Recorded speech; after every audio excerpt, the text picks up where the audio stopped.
welcome to FPL Mate, your best mate for fantasy Premier League content for the 2023-24 season. My name is Dan, and I'm very glad to be back in the studio. I say the studio. What I mean is just a random room in my house, which has some football shirts and some other stuff here.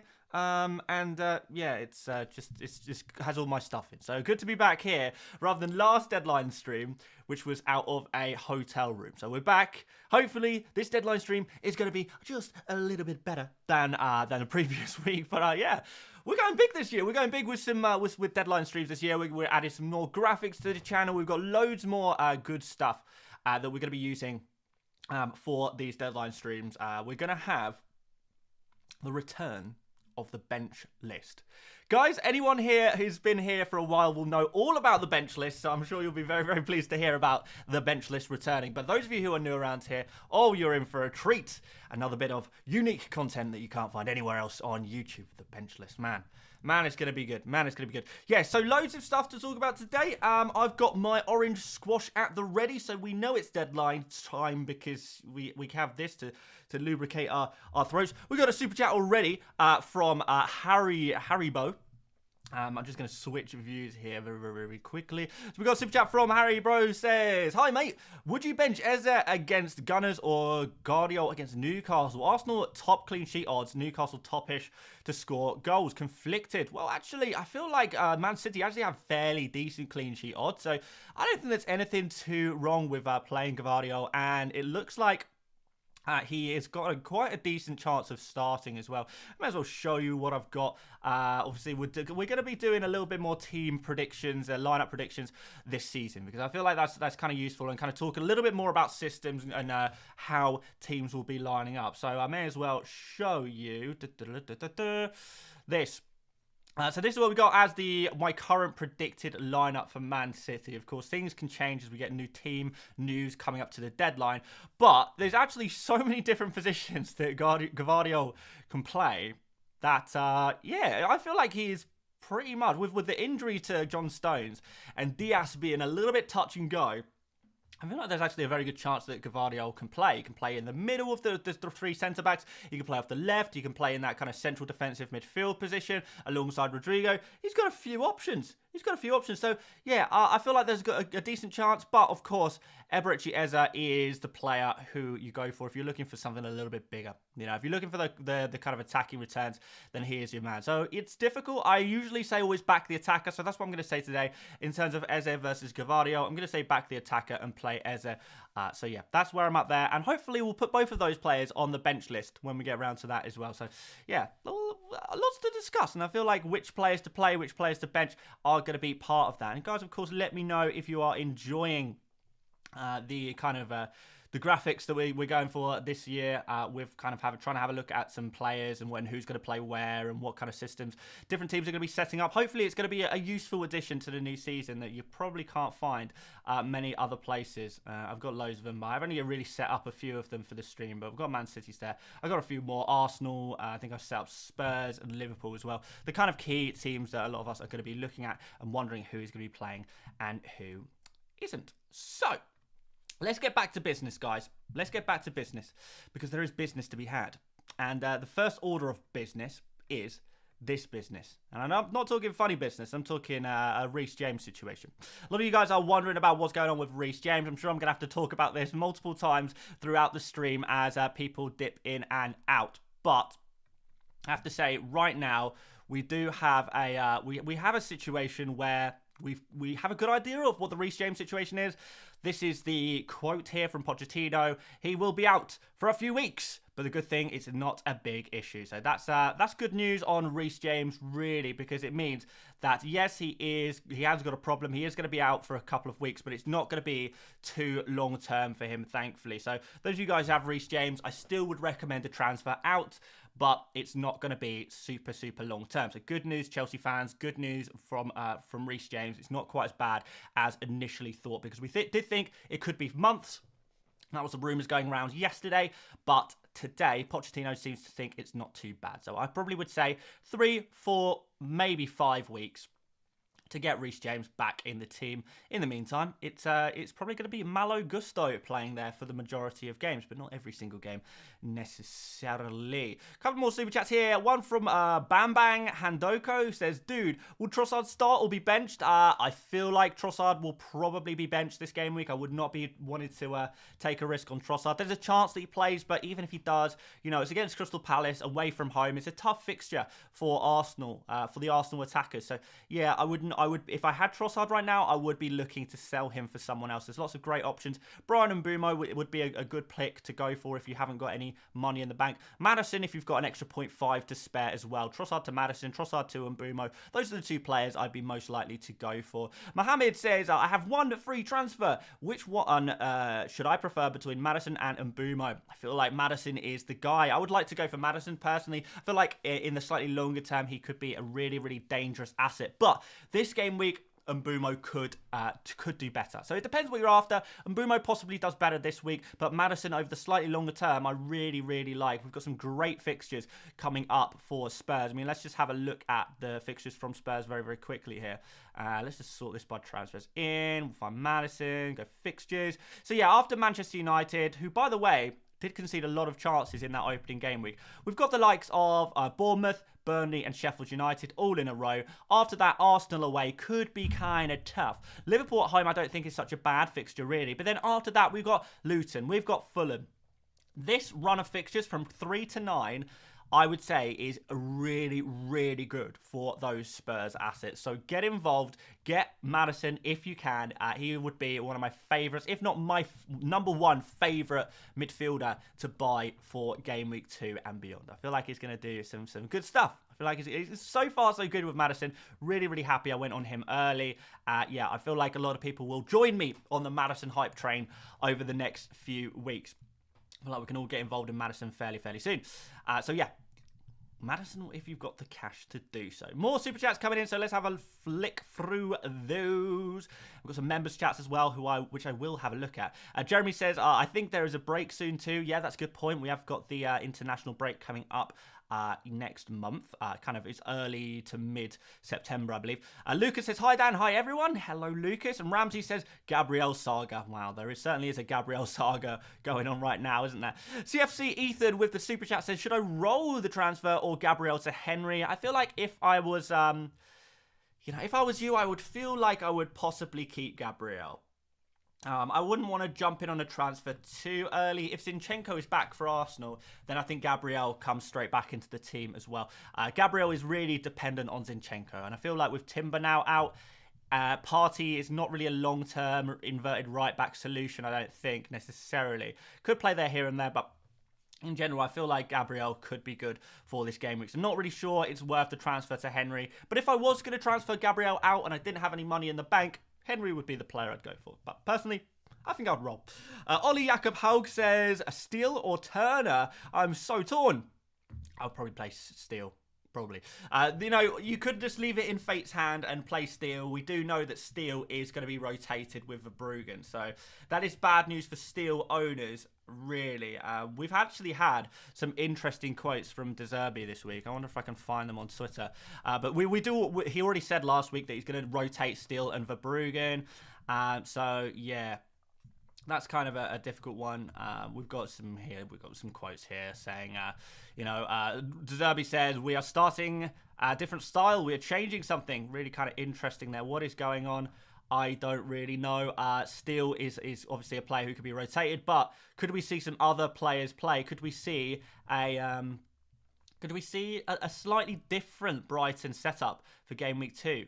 Who is at risk? Who's going to come out? Who's going to be on the bench? I don't know. It's really kind of interesting, isn't it, to see kind of what happens. What is he cooking indeed? What is he cooking indeed? Michael says, which two out of Mbeumo, Mittelmar and João Pedro? I would play Mbeumo and probably... It's a difficult one. Should we see what the predicted points say? Let's have a look at predicted points. So let's go Game Week 2. We'll go Brighton. Have I spelled that correctly? I have. Who has got the highest predicted points of the Brighton guys? Well, the highest predicted points is Mittelmar, but João Pedro penalty appeal, you know. João Pedro penalty appeal. I think I'll play Mitoma. I feel like he's the safer guy, right? I feel like he's the safer guy. Should probably play. Pretty good when he does. But yeah, you could get unlucky. But yeah, Mbeumo and Mitoma. I definitely play Mbeumo. I would definitely play him this week. 100%. Yeah, after that, it's kind of up to you. Mikey has been a member of the channel for 15 months. Hey, 15 months. Thoughts on Foden starting? Does Bernardo enter your predicted lineup? Yours, one scared Foden owner, Rev. Well, Mikey, Rev. Well, yeah, I mean, I'll throw the predicted lineup back on screen for a second. It looks like Bernardo is not going to play, according to, according to reports, he's not going to be available because of that illness that he has at the moment. Foden pretty much has to play because there's, you know, I feel like the attack for Man City is quite easy to predict this week because these are the only players available. You can maybe add Cole Palmer to this as well, but aside from that, these are kind of the only Man City attackers available. So that's definitely something to take into consideration when kind of trying to figure out who's going to play. You know, if you've got Grealish, you've got Foden in your team, I think your chances are pretty good right now, to be fair. So, yeah, Bernardo would not enter my predicted lineup, and I would say Foden surely does play. Surely. I don't know how he could not play. Be really difficult for him to come out of the team, I think. Lucas says, hi, Dan. Will you be tempted to move to 3-4-3 from Gameweek 3? Add in Jackson to take advantage of Chelsea fixtures. Curious of your thoughts. My current thoughts... I may as well throw my team on screen for this bad boy. My current thoughts are that I simply remove Watkins for Game Week 3. Actually, should we just do this on the My Team tool? Let's do this on the My Team tool. It's just easier that way. Pick and rating. Yes, of course, guys, this is the Fantasy Football Hub My Team tool. It's really, really good. And if you want to have a go on it, link in the description for 50% off this tool and all of the other wonderful magical tools at Fantasy Football Hub. But yeah, let me show you kind of what I'm thinking right now for future planning. But I feel like Watkins to Jackson is a player. I don't really think it's worth 2 transfers. I like the midfield that I have. We got slow loading today. Oh, it might be because I'm trying to stream at the same time and my internet is not very good. Right, so this is what I've got for this game week. I don't even need to optimize that. That's pretty much sorted. So for game week 3, I'll have 2 transfers to use. And I look through my, I know you kind of talk about going to a 3-4-3 formation. When I look at my lineup and my midfield is really well set up for Game Week 3, and I don't want to actually lose anyone. I've got Bernardo and Rashford against Forest. I've got Maddison against Bournemouth, and I've got Saka and Martinelli against Fulham at home. So none of those midfielders I'd actually be too keen to lose. I feel like actually Watkins, you can see here, Watkins' predicted points, 4.9. His predicted points for Game Week 3 are actually lower than a lot of my other players. After that, we've got Liverpool and Crystal Palace, which aren't the best fixtures in the world. So in that sense, I feel like Game Week 3, just put in Jackson there, takes my Game Week rating up to 100%, which is nice. And yeah, I've got a very good asset there. I will still have one more free transfer to use at this point. We'll probably play Johnston as well, if we're totally honest. Yeah, and my Game Week 3 team should... This is my plan. Plans often go to pot, but this is my plan right now, is to take Watkins to Jackson for Game Week 3. I'll still have one more transfer left over. I can maybe do something with it. That will leave me 1 million in the bank as well, but honestly, not sure where I go. I kind of like everything else. I could potentially move Saliba to someone. That's the one player who I would be maybe open to moving outside of that. Temptation to kind of remove a Stupinian. Maybe I could even just change Bulldog to Gusto. That's an option as well. If I do that, you know, it will serve me well for a couple of weeks at least, and I have that backup option. I could play him ahead of Saliba for a couple of games, just while we wait till Reece James comes back. Cheap and easy way into the Chelsea defence, I guess, for their nice fixtures. But we'll see. We'll see. I guess we'll get some more information on Reece James soon, and I can wait until next game week before making that move. But yeah, Bulldog to Gusto, it doesn't seem like the worst move in the world, to be honest, does it? Doesn't seem too bad. So yeah, that's what I'm thinking. Game week 3, Watkins to Jackson, maybe go Baldock to Gusto as well. But look, by the time we get to a week's time from now, I might have some different opinions and different thoughts on that one. But it's nice to have some ideas. It's nice to have some ideas. I'll go back to my pick team screen because I know the show team gang will be here in their droves during the stream. And we've got a couple more super chats to go through. So let's have a look at some of these super chats. We've got a super chat from Sahil, who says, realistically, what rank do you expect after game week 2? Well, right now, I'm very fortunate to be at rank, 170,000th, which is a really, really positive start, particularly as over 5% of FPL managers have already used one of their chips. So already, I have technically an advantage over those guys. 5% of the player base, what's that? 450,000 players? Something like that, 450,000-ish players have already played a chip. That's quite mad, isn't it, really? So already I'm beating a lot of those guys who've used a chip. So that's the good news. For Game Week 2, some of them might use a chip, some of them might not use a chip, not exactly sure. Some people do like to chain their chips at the beginning of the season to try and get a nice early rank, and then they just fall off as the season goes on. But we won't say anything about that right yet. But yeah, no, definitely, I feel like after this game week, I would be hoping for top 100k. If I could break into the top 100k by game week 2, I'd be really pleased with that one. If that is the case, and I can do that, then I do feel like from there we push on. Like I was just saying, my game week 3 team looks really good. So I think after game week 3, that's where I'll start seeing a really nice rank. But for this game week, there's a couple of unideal kind of things going on in my team. Not everything is 100% perfect, but obviously I built this team for the slightly longer term. This is one of my weaker weeks of the first 4 fixtures. This is probably my weakest week in terms of the team that I initially set up for game week 1, which is fine. So, but I still expect to make some good gains this game week. But the big gains will be in game week 3. And I feel like game week 2, top 100k. Game week 3, I'll be looking at top 50k. Really. That's what I'm hoping for. Top 50k by game week 3. And after that, we can just try and push on, see if we can get into the top 10,000. And hey, a couple of years ago, we made a push for the number 1 spot. Can we try and do the same thing again this year? Try and actually win the whole thing. Having done it before, I know it's possible. It's rare that it happens. It's difficult to do, but I know it's possible, having been there already. So let's see how these first few game weeks go. I'm pretty confident, and I feel like we can make a potential push for the top places. But it's going to take me a couple of game weeks to get there. But for now, looking good. More super chats here. We have got IA says Garnacho to Elanga or Kabore to Gusto. I guess Kabore to Gusto. Garnacho to Elanga is not going to do too much for you, I'm afraid.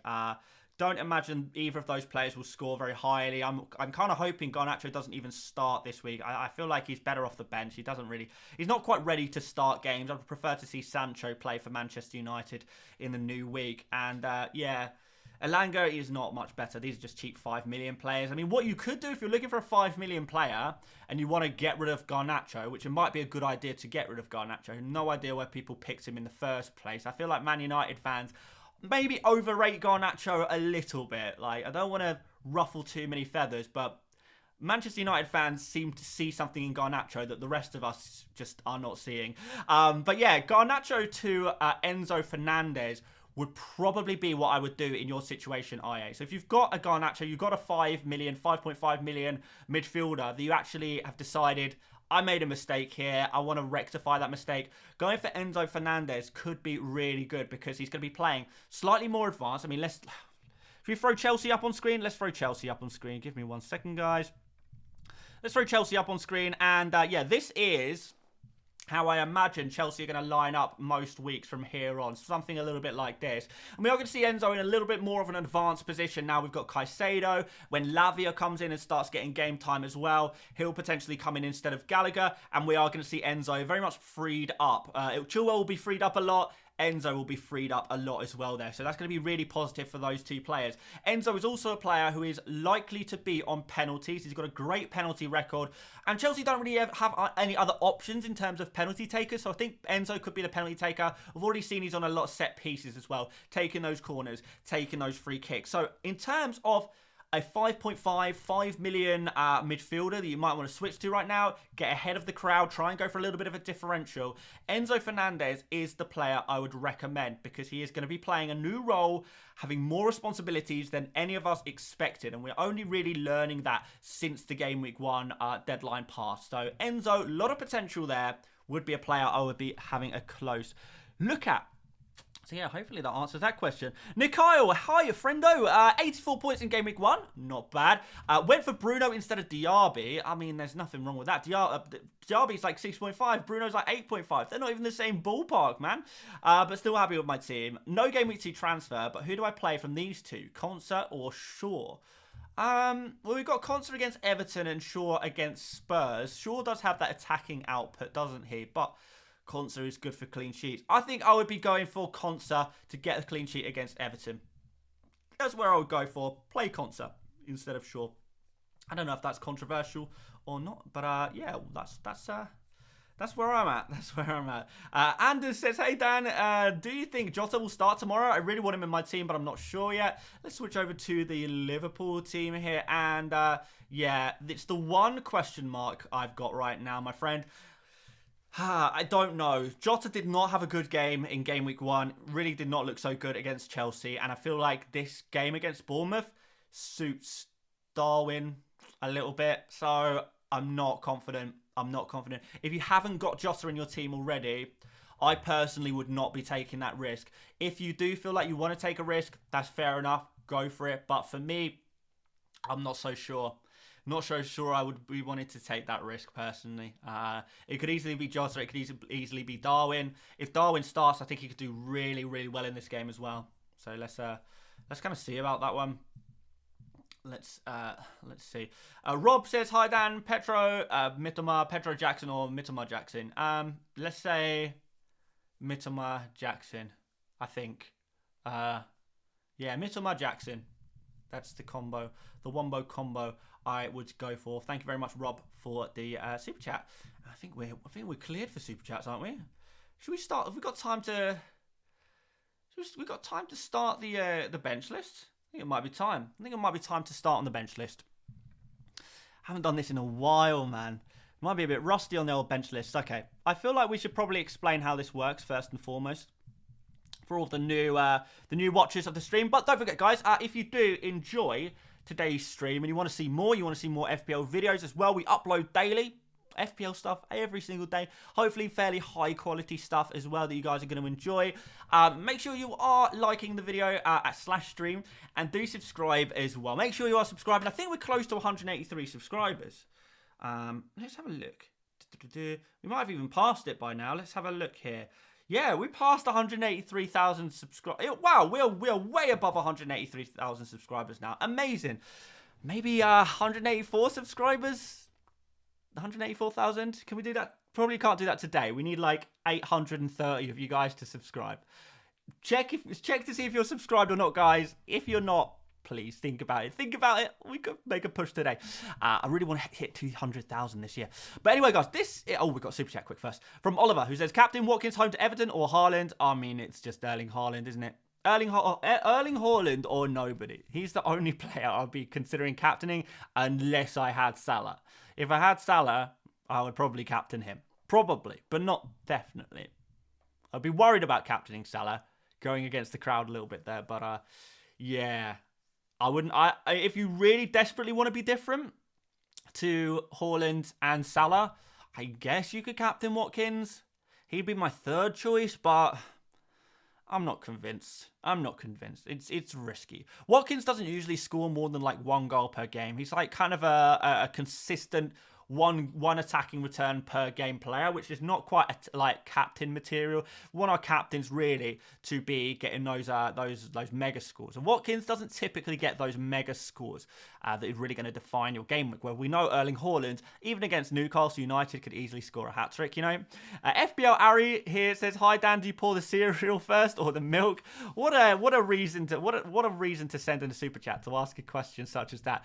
Well, I'll pour the cereal in first. I mean, is there any lunatics in the chat right now that actually put in the milk before the cereal? I mean, how would that even work? You have your bowl, you put your milk in. Like, first of all, how much milk do you know? How much do you put in? How much milk do you put in? I don't know. Second of all, surely your cereal is going to be rather soggy. It's going to be rather like soggy on the bottom, but dry on the top. Because if it's just dropped in on the top, then the moisture has been sucked into the bottom, but it's getting nothing. None of that milky goodness on the top. It doesn't even make sense. Why would you do that? Whereas if you put the cereal in first, you put the milk over the top of the cereal to get a nice, even moisture. So that's just obviously the way to do it. Anyone who is not doing it that way needs to get their hard drive checked immediately. Immediately. It's unbelievable. Jeremy says I eat cereal dry. If that's what you want to do, then crack on, I guess. Lucas says that's the best super chat ever. It's up there. It's definitely up there. Right. Let's have a look at this bench list. So, guys, this is how the bench list works. So the bench list is a list of players in FPL, ordered by whether you should play them or not. So you can see by this very, very terrible diagram that I definitely should improve somehow. I haven't figured out how I'm going to do that. Maybe I need to make another, like, slideshow type thing, just like I've got with my my teams thing, my lineup predicting thing. But yeah, basically, what we're going to do is we're going to throw some players on this list. So, for example, let's start ourselves off with Eze and Gavardiol. Oh, if I can spell it. I've got 2 players on the bench list here so far. The higher the player is on the bench list, the more you should play them, basically. And we get a lot of super chats and questions in the chat all the time that are always the similar kind of questions. Should I play player A or should I play player B? Which one should I play? Which one should I bench? And I don't want you guys to waste your time sending me messages on something we can answer all together really quickly in one big place together. I don't want you guys wasting your money on super chats on me either, when I can answer all of you with the bench list. So this bench list is going to be my opinions. In this example, what we've got so far, we've got Eze and Gavardiol. What this means is because Eze is higher up on the play end rather than the bench end, it means I would personally play Eze over Gavardiol. And I'll give a little bit of reasoning for each of them. Not very much, but a little bit of reasoning, just because I like to get through as many players as we can. So, what I'd like you guys to do is put in the chat the players you are considering benching. And I have to stress this. You guys who have been around the channel for a while will know already. If you are asking for players like Erling Haaland or Marcus Rashford or I don't know, Mo Salah or Trent Alexander-Arnold, they're not going on the bench list, because there is no way these players should ever be benched, no matter what. If you are not going to play them, just sell them. Just sell them, because they are not worth your time. So yeah. Those players who are kind of teetering on the edge. Some people considering benching Eze. Some people considering benching Mbumo. Like, I think it's dumb to bench Mbumo, but some people are considering it. So straight away, I will put him at the top of the bench list. I will be playing him ahead of Eze. I will be playing him ahead of Gavardiol. One super chat here, and then we'll have a look at what you guys have got. Sahil says, top 6 team with easy games. Who's going to struggle? Who's got an easy game? I mean, Liverpool have got an easy game. I think both Manchester United and Spurs Attacks have got easy games. I think Arsenal have got a tough game. I feel like Chelsea have got kind of a medium game, really. So it's a mixed, Liverpool are the standout, really, aren't they? Okay, so people are saying Luke Shaw. I would put Luke Shaw down here. Who else have we got? I guess we need to put Gabriel on there. A lot of people worried about him. I would probably put Gabriel, like, here. Just there, I think. Trippier would not be playing at all, so he can go down there. Rico Henry, I kind of like. I would be playing him probably ahead of Eze, to be fair, because he does have that kind of attacking output as well. Stones is injured, so I'm not going to put him on there. You're not even gonna have a choice on that matter. Foden, yeah, play Foden probably here. Cole will you play? Like, should I put Colwill and Gusto together? I'm going to put them as a pair, I think. And let's put them here. Actually, I'm going to put Gusto just above Colwill. So there we go. Wissa, I would definitely play him as well, right near the top. João Pedro, okay. We need João Pedro and Mitoma. I'm going to put Mitoma here, João Pedro here. Who else have we got? Botman, he can go right to the bottom. Would not be looking to play Botman at all. Yeah, there's difficult ones here. Enciso, I think, is on for another 1 pointer this week, so I think I'll put him pretty low as well. I'd maybe put Enciso like here, really kind of low. I really don't think he's a good pick. I don't know why people are picking him. I tried to convince people to stop picking Enciso, but it didn't work, clearly. Never mind. Michael with a super chat says, hey mate, you're amazing. Again, thank you, Michael. Appreciate that. Tell me, why is Watkins not a good captain versus Haaland? Your best member, FPL bro. Well, Michael, FPL bro. Look, it's not that Watkins is a bad captain. It's just that in a world of Erling Haalands and Mo Salahs, you're taking a significant risk on a player who is going to be facing an Everton side that will likely sit back. And I do feel like Aston Villa will win and they'll get a clean sheet in that game. But even if Aston Villa score a couple of goals, Watkins is not typically a player that gets more than one return in a game. And maybe I'm just kind of projecting a little bit here. I'm not sure. I have Watkins in my team. I'm not thinking about captaining him, really. If you really want to go different, then Watkins would be the player I'd go for. But his ceiling is just not as high as Haaland. It's not as high as Salah. Haaland and Salah are just going to have that higher ceiling. They have the potential to score those 15 pointers, which I don't think Watkins has in his locker. So that's the reason why I would not be looking to captain Watkins personally. Duncan, hello, my friend. Hope you're doing well. Thoughts on Gabriel to Gvardiol or Colwill? Can't be bothered with the stress. Don't blame you, man. Don't blame you. I mean, I think about, like, if you really want to make a Gabriel transfer, you can't be bothered with the stress, which is totally understandable.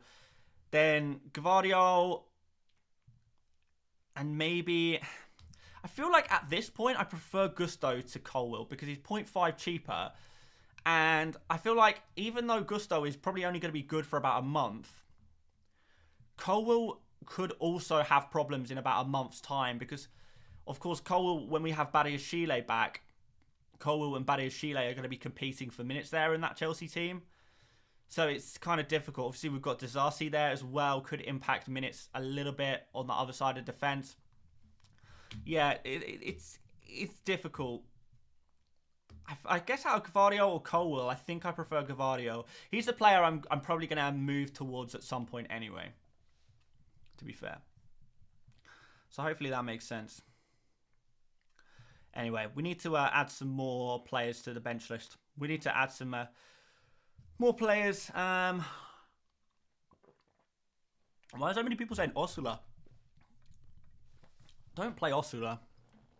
Realistically, he should be like one of the last players. I mean, I guess at least he's going to get you 2 points, which is possibly better than Enciso. So I guess he goes here, but like he's pretty low down. He's pretty low down there.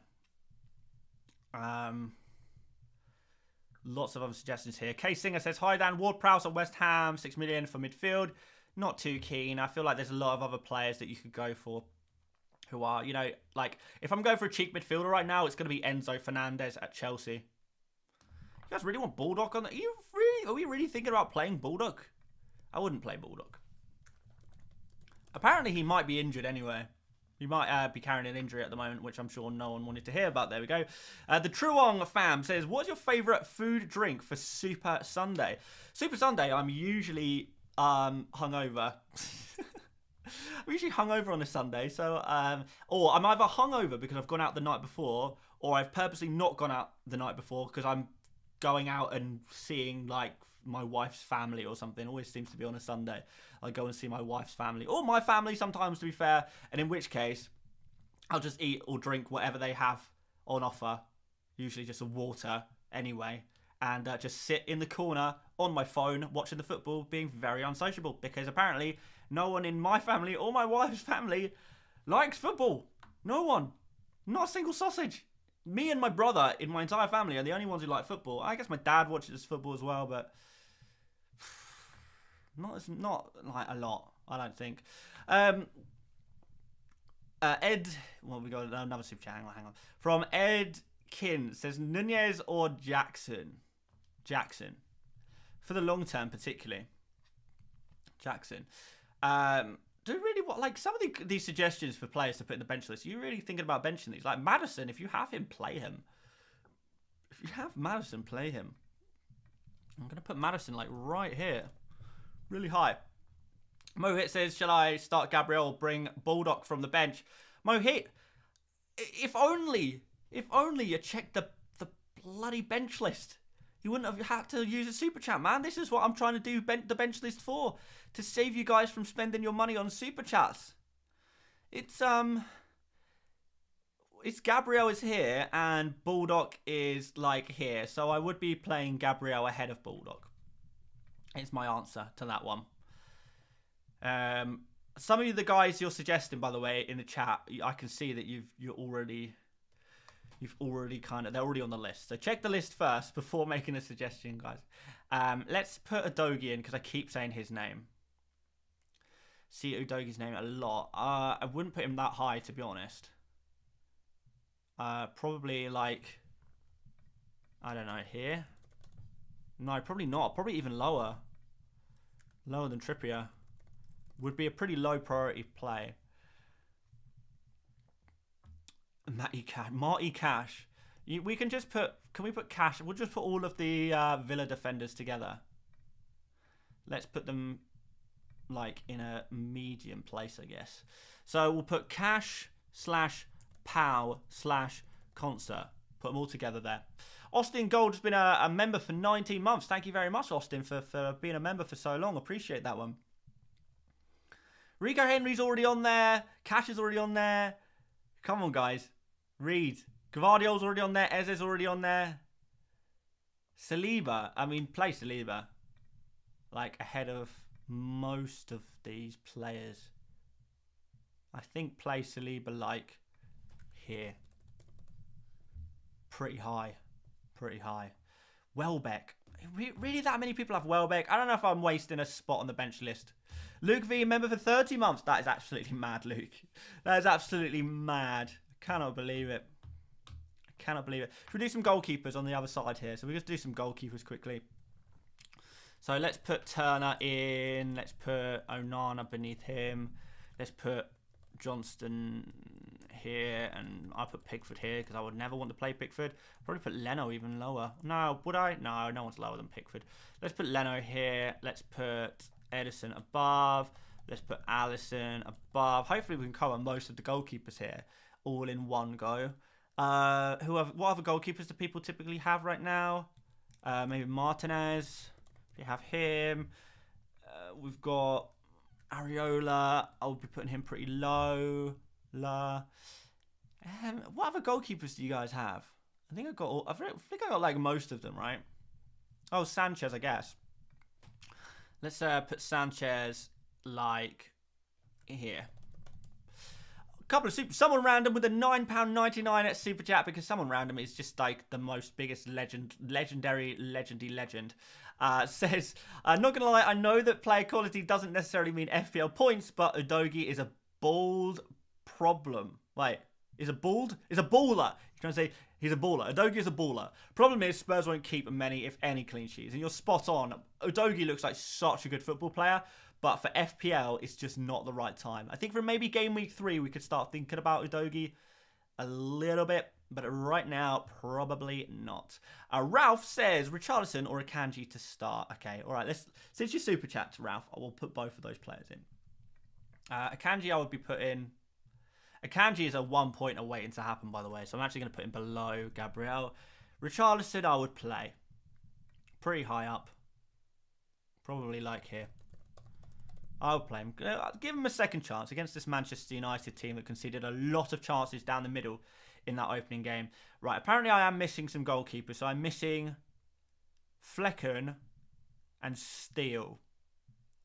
And Pope, apparently. Probably put Pope, like, towards the bottom. Right, Flecken and Steele. Flecken plays against Fulham, so that's pretty good, to be fair. I'd maybe put Flecken up here. And Steele against Wolves. I feel like he'd have to go pretty high as well. So, yeah. There's a lot of goalkeepers who I would not play ahead of Turner. But there's a lot of goalkeepers, like all of these goalkeepers. If you have Turner and one of these goalkeepers, I would play all of these ahead of Turner. I really wouldn't think too strongly about playing Turner unless, like, would I actually put Edison that high? I don't know if I would. I'm going to drop Edison down a little bit because there are better goalkeepers this week. But I still think Edison is good. And I would play him ahead of Turner. But I feel like I may have overrated Edison maybe a little bit there. But yeah, this is probably something like this is what I would say. Really, there's not many goalkeepers. Unless you've got Onana against Spurs or Johnson against Arsenal. Like, these are two really tough fixtures for your goalkeepers. In those situations, because you've got such a tough fixture for your goalkeeper, then that's a good reason to play Turner. Or if you've got Pickford and you've just chosen a crap goalkeeper, then you might have to depend on Turner. Even Pickford against Aston Villa, which is kind of a medium fixture, it's still probably not worth playing him. I mean, I could be proven wrong on Pickford, to be fair. There's still plenty of time, isn't there? We'll see, I guess. Another super chat here from Paul, who says Richarlison / Mbumo or Richarlison / Madison and Gabriel / Henry. Are we, Paul, are we talking like transfer suggestions, like Richarlison to Mbumo or Richarlison to Madison? I guess. I guess I like your second option better. Richarlison to Madison, I like that route better. I feel like Madison is the pick. To be honest, by the time we're finished with this game week, we've only had one game week. Yes, Richarlison disappointed game week 1, but if it looks like Spurs have not quite signed the new forward, or, you know, Richarlison plays really well against Manchester United, you might change your mind on that bad boy. But Madison, I think, is going to be a strong player for the long term. All right, lots of people seem to want to talk about benching Jackson. I really don't think you should, but I'll put him in here anyway. People talking about benching Foden as well. Again, don't think I would. I've already got Foden on the list, though. Chukwuemeka, Mecca would be benching him, I think. I don't even know if he's going to start this game, to be honest. Like, a lot of your super cheap players should just go on your bench. Let's put... Actually, is he even worth putting on here? I guess so. But yeah, don't play. You shouldn't be looking to play these players ideally. But there we go. I think we've got, like, Blake ceases Gibbs White. If you have Gibbs White, you play him.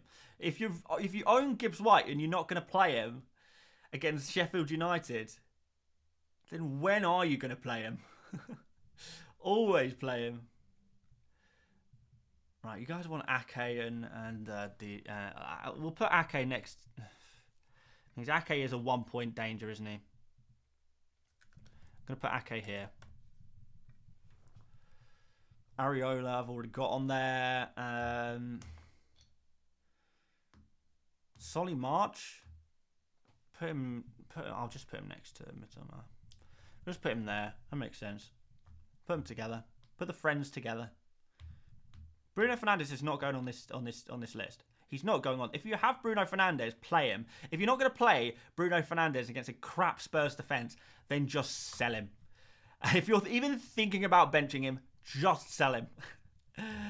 And Dan the Third says, "Hi Dan, what is your opinion on Jota against Bournemouth? If he plays, that would be good-ish. But I was disappointed in him first game, and I do feel like he could potentially switch to Darwin. That is the risk. That Darwin could come in and play in game week 2. Rashad says, Mitoma, Rashford, Bruno, who would you start? Oh my word. You got to start all of those players, right? I think I would play Rashford and Bruno. Yeah. I think I'd play Rashford and Bruno. And bench Mitoma. I wouldn't want to bench any of those players, really, though.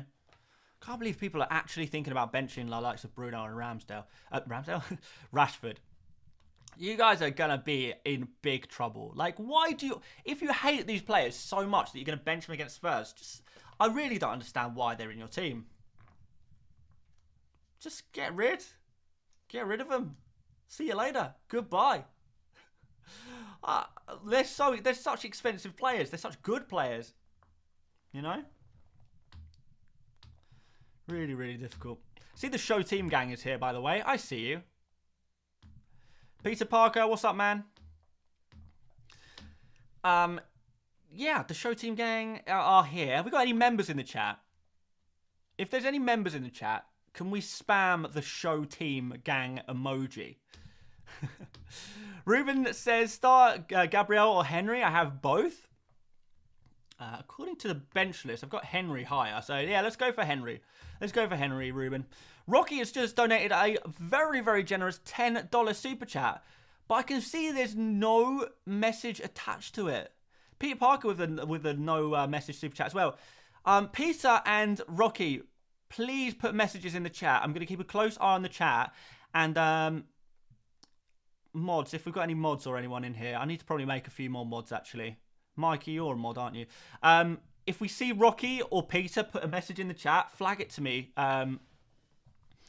And we'll try and answer their questions because they just put super chats in but no message, and I feel like that can't have been on purpose. Love to see all of the show team emojis. Get them spammed in there. Things you love to see. Things you love to see. JR says, thoughts on Trent for Trippier? I mean, you could do. I feel like both of those players are players you probably are not going to want in the slightly longer term. So no, I would not be looking to do that. If you're selling Trippier, buy Chilwell, buy Rico Henry, someone like that. Maybe even Malo Gusto. He's okay for the short term as well if you need to make that defender transfer. Show team gang emoji. I enjoy the show team gang emojis. I really do. Suryanch says, I have Haaland, Pedro and Jackson. Who should I bench for Bruno? We're not going to bench Haaland. Oh my word. Suryanch. You can't bench Erling Haaland. He's the best player in the entire Premier League. I guess you bench Pedro. Shouldn't even be thinking about, do I really need to put Bruno Fernandes and Marcus Rashford on the bench list? Do I actually really need to do it? I feel like maybe I do at this point. Unbelievable. Unbelievable. Right. Anyway, more super chats coming in. So let's have a look here. We've got another big money super chat from someone random. I swear, you give me life, someone random. You are single-handedly propping up this channel. I'm benching Rashford. I am a season ticket holder, and there's no way I'm going to watch tomorrow's game with Rashford in my team. I like FPL, but I'm biased AF. Of course, you are a Spurs fan, aren't you, someone random? I need to remember that you are a Spurs fan. So fair enough. If you go into the game, you don't really want to celebrate Marcus Rashford scoring against your team if you're in the stands, do you? But this is the FPL way. This is how things work when you're big into FPL. Jose says, show team gang early today. They certainly are, aren't they? Okay. Rocky, I've seen your message. Rocky. Rocky says, Maddison for Foden for a -4. Oh, not for a -4, no. I don't hate it, but I don't think I'd be doing it for a -4, no. It's not for me. It's not for me. Someone says Diaby has 99 pace in FIFA, so surely he's going to do well. Yeah, but Everton are just going to stick 11 men behind the ball, so there's not even going to be any space to run into, is there? Show team gang are early today, aren't they? I'm not going to start trolling them yet because I feel like we're a little bit early into the season to start trolling the show team gang, but I reckon give me two more weeks and we'll be pulling out some pranks on the show team gang. For a bit of fun. Why not? Why not? Why do so many people want to know where Rico Lewis... Do people really have Rico Lewis? I guess play him if you have him. Let's just stick him alongside these other... In fact, let's just stick all of these Man City defenders next to each other. Zaid. Wow, £10 super chat. Really appreciate that, Zaid. He's giving me his whole team. Turner, Estupiñán, Gabriel, Chilwell, Rashford and Bumo, Saka, Mitoma, Jackson, captain against West Ham. Okay. Pedro Haaland. And then on the bench, Onana, Stone, Shaw, Trossard. Trossard for Madison and play Madison over Pedro. Zaid, if you're not going to take a -4 to do that, then yeah, why not? Why not do that? I would not be captaining Jackson though. I feel like that's a stretch too far. I think just a bridge too far on that one. I think. Peter Parker says, "What do we think of Tottenham?" I don't want to get my channel demonetized, so I'll let you guys answer that one. But yeah, thank you. That's all right. Lots of people asked about Gabriel. Really recommend, if you want to know about Gabriel and you want to know my opinion on that one, I did a really detailed explanation on the video I posted earlier today. This morning. It's literally the first few minutes of the video. I talk about Gabriel and what his chances of playing are and what it depends on. Basically, it depends on the fitness of Zinchenko. But if you want a full breakdown of that one, crack on. Go and have a look at that video if you want. And then but make sure you come back after. Make sure you come back. Got to come back. Because we're already hemorrhaging viewers at the moment. I know there's lots of streams going on at the moment right now. And I do really appreciate that a lot of you guys decided to choose your old mate, FPL Mate. But yes. The lad school says, make Saka your captain. You've heard it here first. Oh, I don't know about that, man. I don't know about that. Suryanch says, I love your content. Just one request. Give KSI the worst tips so we can troll him later. I'll tell you what, if KSI asks me for FPL tips, I feel like I'll probably have to be good. I have to be nice to him. I have to nice him. I've been watching KSI for literally it must be at least 10 years now. I've been watching him for so long. So if I get the opportunity to speak to a guy who I've literally been enjoying his content for a decade, I feel like I can't be mean to him, can I? V1C says, should I captain Ollie Watkins? If you really want to, but I mean, I wouldn't. No, I've captained Haaland, Salah, and nobody else. Nobody else at all. David says, thoughts on Diaz, captain? I'm not keen, David. I'm not keen, man. I don't think I could do it to myself personally. Normie876 with a $5 super chat says, would you drop John Stones this week if you have him? Gabriel Chilwell and Stupinian in defence. I was thinking about dropping Stones for Henry. I mean, you could do. You don't really need to, though, do you? You could just keep John Stones, to be honest, and get more information. Because you have 3 other defenders you can play. I guess the worry is if you're worried about Gabriel this week, then maybe you can Stones to Henry could be pretty good. I think that could kind of work, to be fair. Rahul says, Mitoma, Eze, bench 1, play 1, and explain why. Okay, well, we've already got both of them on the bench list. I put Mitoma higher than Eze. Eze is playing against Arsenal. That's a tough game. That's a good start. Mitoma is playing for a Brighton team that is very, very attacking and playing against Wolves. And I feel like Wolves is a much more easy fixture for a start. In isolation, I maybe prefer Eze. But to be fair, Mitoma's numbers from open play are just as good as Eze. Eze does kind of depend a little bit on penalties and free kicks and corners and stuff like that to get his FPL returns. He does still take the odd long shot, but Mitoma is creative and quite dangerous in general. So I would be playing Mitoma. Playing against an easier fixture and is probably about as good as a pick. So when they're both about as good as one another, it's quite easy to just go with the best fixtures, I think. It's famously difficult to pick between the 6.5s at the moment, but I still do back Mbumo as the best 6.5 million midfielder right now. KN asking, why is Richarlison so high up? Why not? He's a striker for Tottenham Hotspur that create a lot of chances and are playing against Manchester United team that conceded a lot of chances down the middle. Peter Parker says he's got the same thing in the super chat, just coincidentally as I started saying that. But yeah, Richarlison, I would be playing him. There's no way I'd be dropping Richarlison from my FPL team if I had him already. You're giving up on him too quickly. He had one bad game. If we're selling players off one bad game, then sell Salah. He basically disappeared from the second half of that game against Chelsea. Sell Jota. Sell Who else had a bad opening game? There's so many players you could sell on the basis of one bad game. Sell Rashford, sell Bruno Fernandes. Like, give them a second chance. We can't judge an entire player based on one game. It's just not fair to do.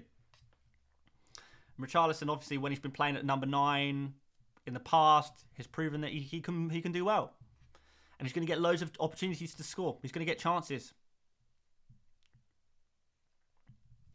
Chiseled Planet says, going Diaz captain and Jota. Am I mad, mate? Yeah, hell yeah, you're mad. Sometimes mad pays off, but yes, you are definitely mad. I'm not going to sit here and tell you what you're doing is sensible, because it's not sensible at all. It is very... It's curious. It's a pretty curious way of living. But hey, if that's what you want to do, go for it, man. Go for it. Haaland was poor game week 1. Sell him. Haaland was poor against in the Community Shield. Haaland was poor in the Super Cup. If we're judging Haaland based on those games, yeah, crack on, sell him. See you later, Haaland. You didn't do well in one game. We are using one game to decide if players are good or bad. Let's get rid of them. Let's get rid of them. Sidolf says, hate the Friday deadline, still at work. Damn. Me too. Except this is my work. But I know what you mean. Yeah, Friday deadlines are kind of a little bit different. And they're a little bit different.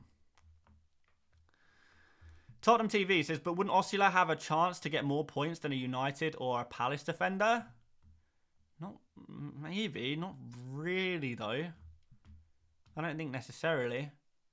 Osula is he's okay, but he's playing in probably the worst attack in the league. He's not even the best striker of the two who will be playing. He's probably the first guy that gets subbed off. It's not a straightforward pick, really.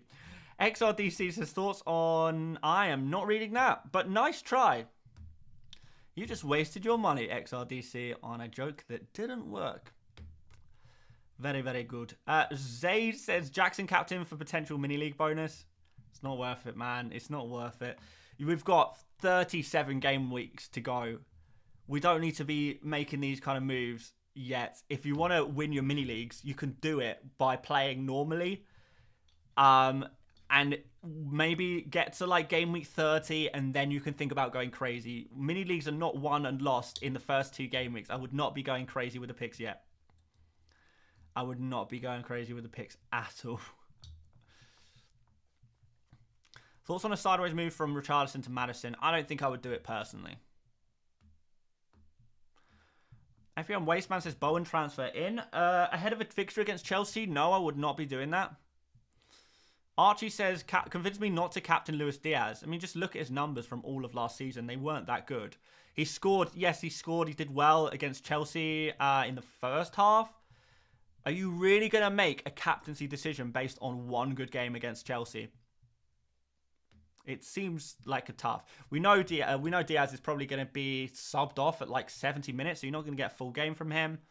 The main attacking threats are probably going to be Salah and whoever's the striker. If it's Darwin Nunez, he's probably going to be a bigger attacking threat than Luis Diaz. Luis Diaz is an okay captain pick if you are desperate to be different.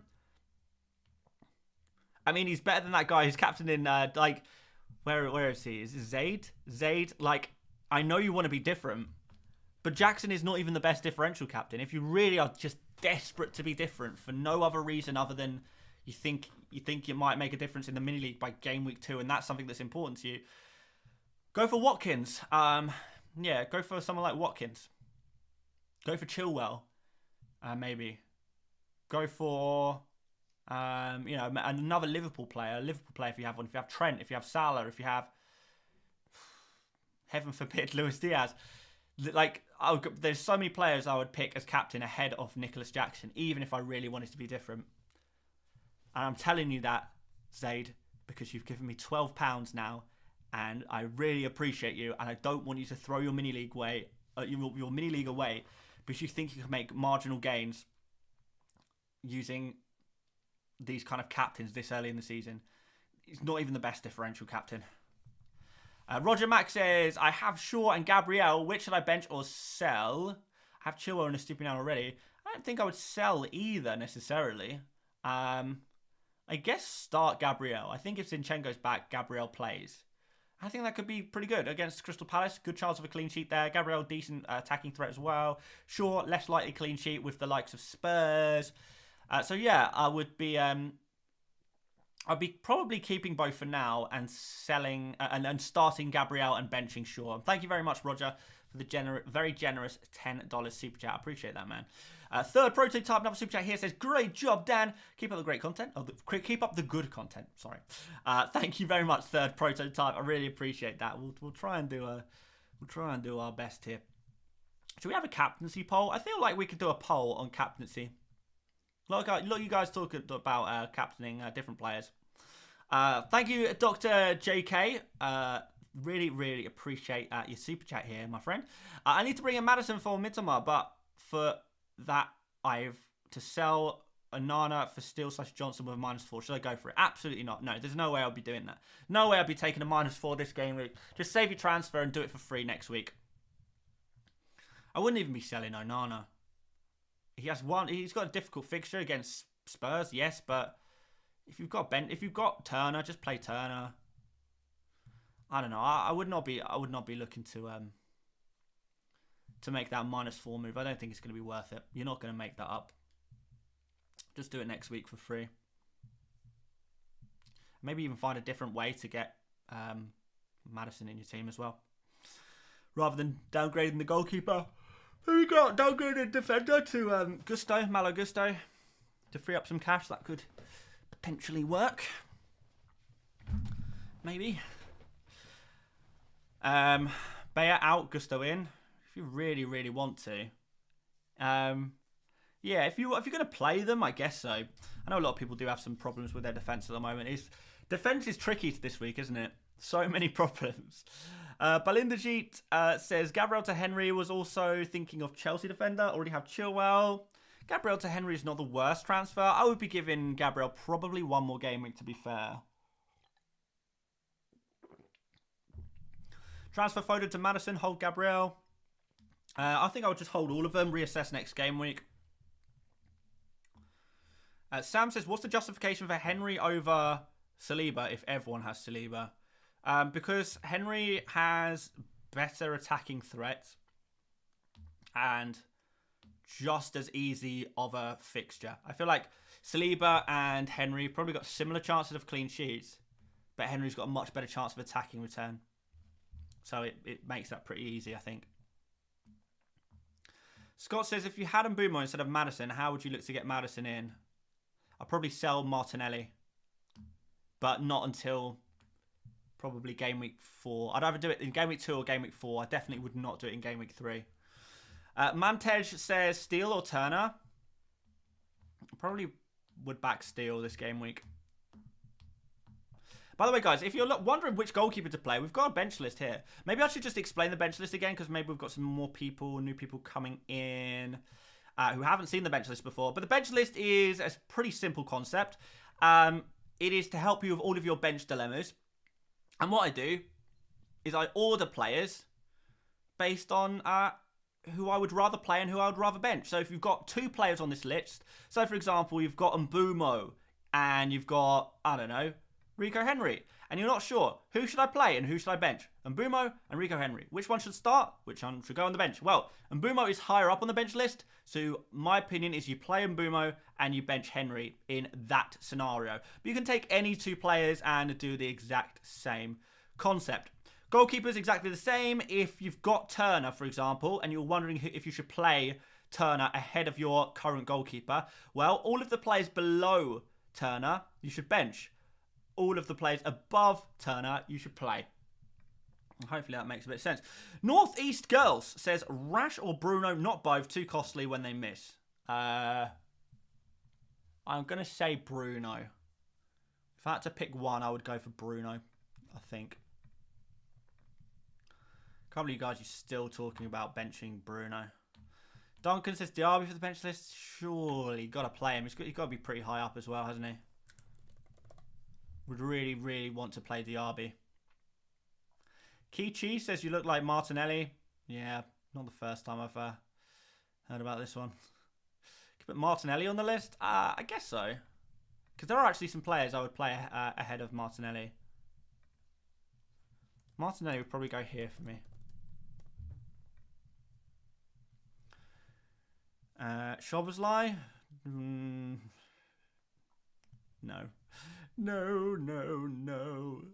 Don't play him. FPL Wasteman says best drip in the FPL game. I hope you're referring to my excellent shirt collection.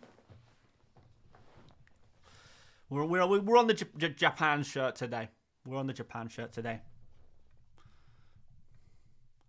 Right. Should we put away the bench list for a while? I feel like we've looked at the bench list for ages. I feel like we could talk about something else for a while.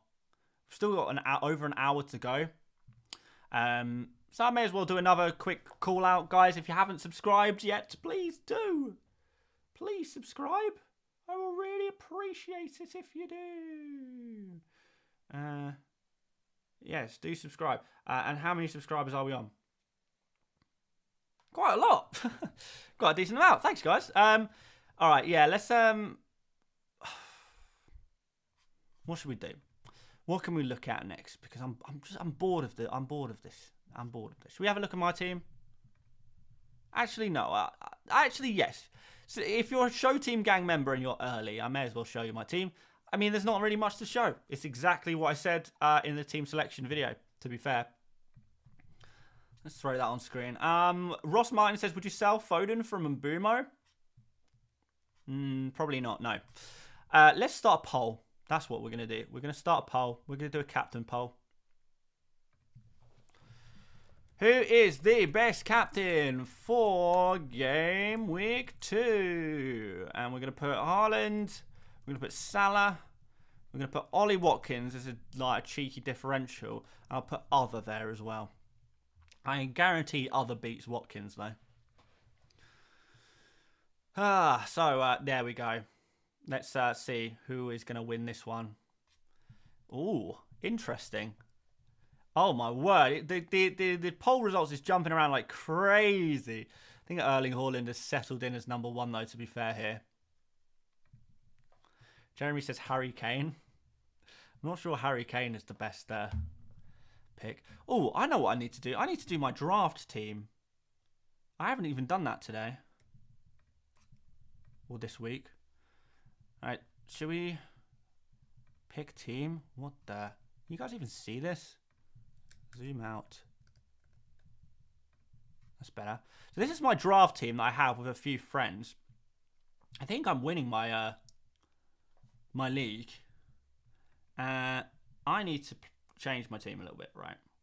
I might even transfer out Tony. I feel like I've wasted my time going for him. I'm going to play Henry, I think. We've got Diaby, we've got Watkins. Madison still. Let's make some transactions. Is there any forwards that I could go for right now that are not picked by other people? So we've got Mitrovic, not going to go for him. Lukaku, no. Solanke. Alvarez. Ooh. Yes. Yes, you are the boy. I'm going to sign Alvarez. Okay, that's good stuff. And then I don't have to play Szoboszlai ever again. I don't know who I would actually take out here. Probably Szoboszlai, to be honest. Got to do your draft team, guys. Make sure you're doing your draft team. I feel like my team is actually quite kind of low-key strong. I missed the waiver wire. I don't even know how that works. I'm new to this. It doesn't seem like I missed the waiver wire. It looks like he's come in and I can just play him. It's still for game week 2. Yeah, no, we're fine. Where's my Arsenal attackers? I think someone else picked all of the Arsenal attackers, so I couldn't even do that. This is going to really confuse people who are just joining the stream now, thinking this is my actual team. They're going to say, how have you got so many Man City players? You've got 5 Man City players. How? Omri says no Haaland armband for this game week, so Jota or Watkins. I prefer Watkins out of those 2. Let's maybe actually transfer out Szoboszlai, because I don't even know why I have him. If I'm not going to play him against Bournemouth, then I'm probably never going to play him, am I? Let's see. Find a midfielder to maybe replace him with. Did anyone like kind of emerge as a good midfielder? Almiron, no. Solly March. Solly March has been dropped. Someone did have him as a pick, but obviously they've dropped him. Do I bring him in? Gibbs White for this week? I could just get rid of him next week. I'm going to bring in Gibbs White and replace Szoboszlai. Can I just do this? Can I make more than one transfer per week on this? I don't know. Let's see. Apparently I can. This game is easy. All right. In that case, who can I drop? Might even drop Foden.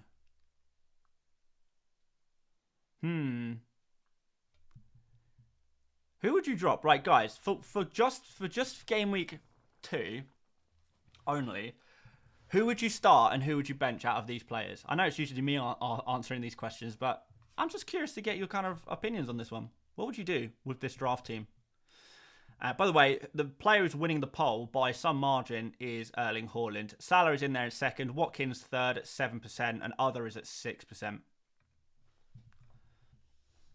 How does draft work? Honestly, Joshua, you are asking the wrong person. I definitely know I want to play Gibbs White, though. I have to play him.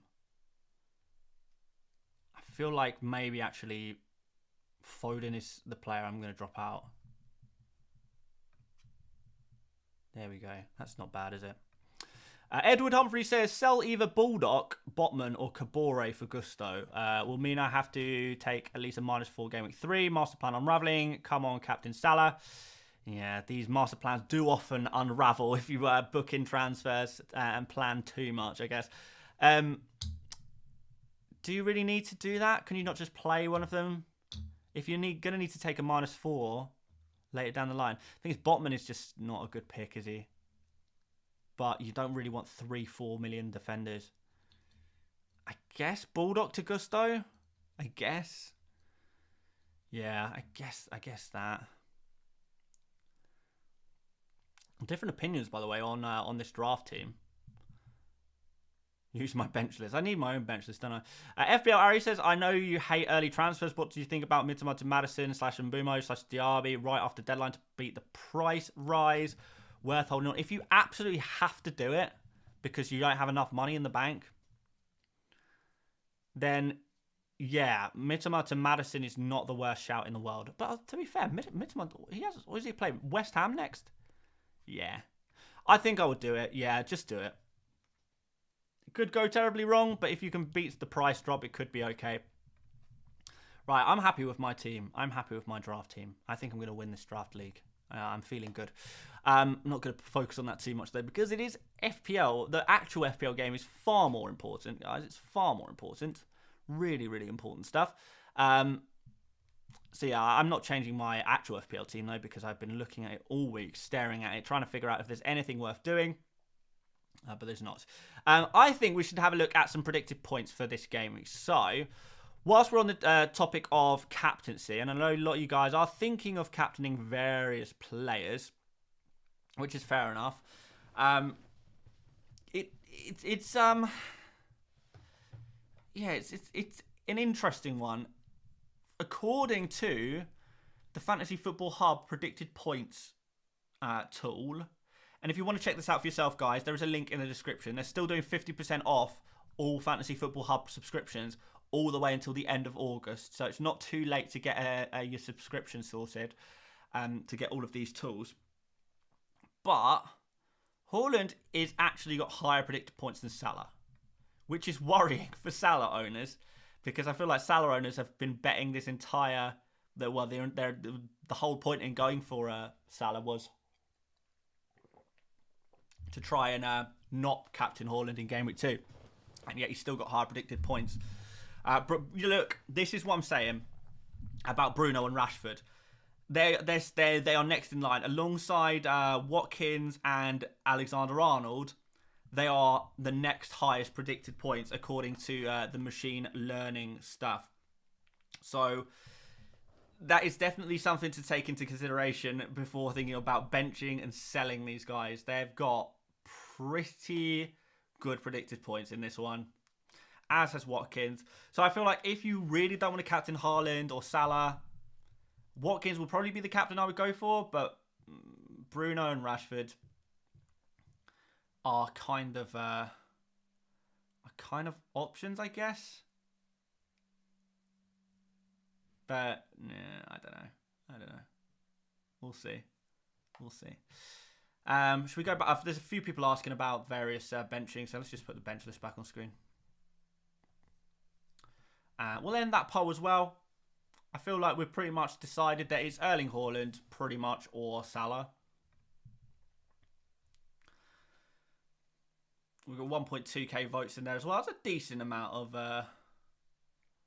votes. By the way, guys, if you spam emojis when putting your messages, I read them, but just don't. I don't acknowledge them, just because it doesn't seem fair to be able to spam emojis in chat and get advantage or over other people that way. So, yeah, if you've got questions, crack on. But if you're spamming emojis whilst asking questions, I'm just going to ignore them. It's not fair to the people being sensible. So Adam, for example, has got a very sensible question here. Onana or Turner to play? Put Turner ahead of Onana on the bench list, so hopefully that answers that question. Powell is already on the bench list. We've got Gabriel and Colwill already on the bench list, I believe. Have we got Cole on the bench list? Yeah, we do. A few people saying Paqueta is under investigation for betting, maybe? Something like that? Interesting. Rex says check Udogie, please. I mean, what on the predicted points? All right, sure. Well, you really should get your own subscription. 2.8 predicted points. Not very good. Not very good. What's the reasoning for Colwill over Gabriel? Colwill will start. Gabriel has a chance of being benched again. That's pretty much it. Both of them probably similar chances of getting a clean sheet. So, yeah, it's pretty straightforward. Colwill probably better for bonus points as well. Fantasy Football Hub isn't live right now. It's working for me. It's working for me.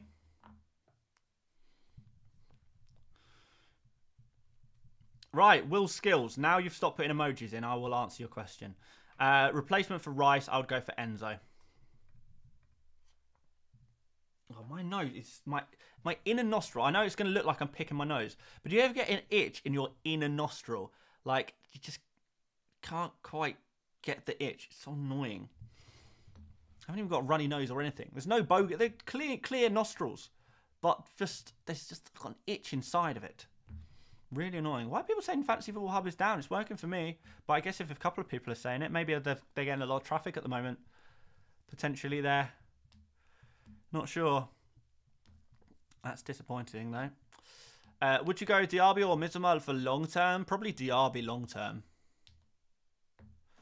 What do you think of Pau Torres? He's okay. He's okay. He's not really going to do much, is he? He's not really going to get many attacking returns, but could be a decent for clean sheets against players like Everton. Get your thumb in there, you reckon? Thing is, I don't want to. I have actually got some tissue in here somewhere. I think from when I had hay fever the other month. I don't know where I put it. I don't know. Ingrown hair, you reckon? Oh, maybe. Haaland captain all season? Jake says, my team is down, the rest is up. Oh, okay, fair enough. All right, well, at least we can get our predicted points. You can actually work out which team you should be playing just using the predicted points tool alone. That kind of works. You can just use... It takes a lot longer to figure it out, but you can use the predicted points tool as a replacement my team tool. How do you rate Diaz? I've rated him so many times. He's okay. He's okay. He's risky, but look, it could pay off for this game week only. Will Diaz start? If you're talking about Ruben Diaz, then the answer is like maybe. It's kind of a bit touch and go.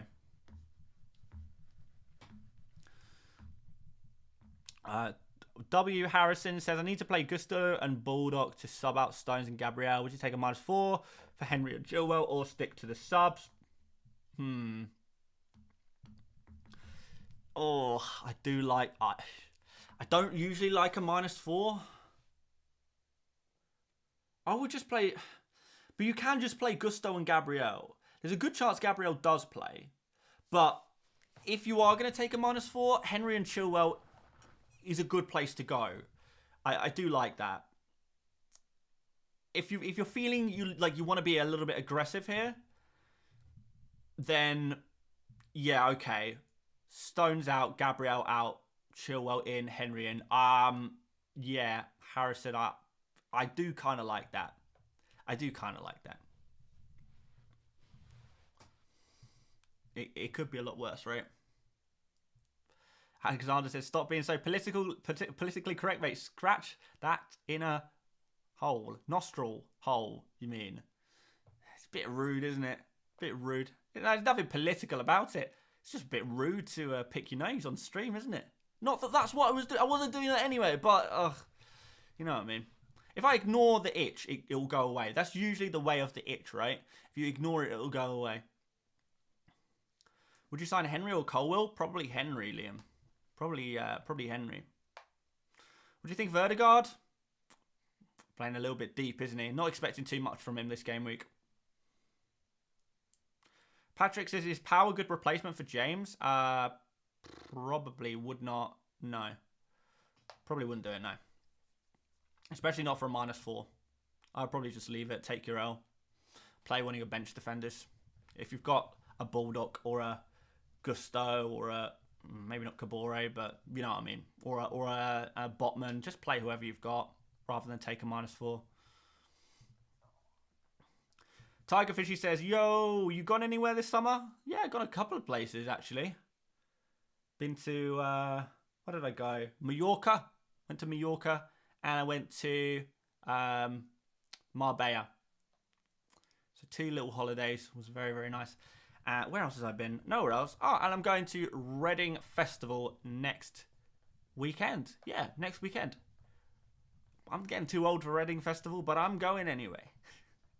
I don't know if any of you guys going to Reading Festival, or have you been before, or do you often go, or are you going this year? Be interested to know if there's any Reading Festival goers in the FPL world. Benjamin says, hey, how are you? To start off the message. That's so cute. I'll definitely answer this one. Hey, how are you? I'm good, thank you, Benjamin. Would you rather go João Pedro or Wissa? I would rather go Wissa, I think. I feel like that's going to be an unpopular opinion, though. I feel like most people would probably prefer João Pedro. So maybe I'm a little bit controversial on that bad boy. Those of you guys asking about bench questions, once again, I refer you to our beautiful bench list.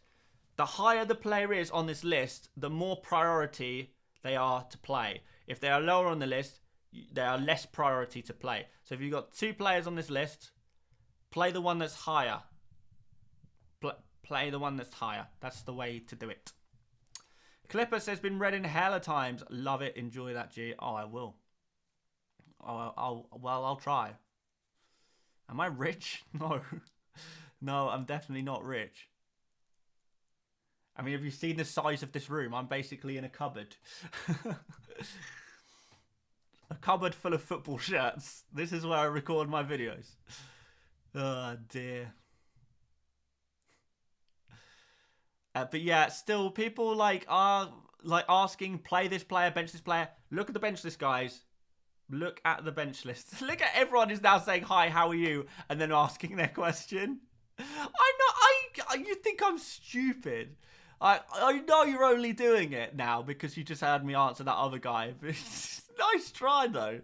Nice try. I do appreciate it.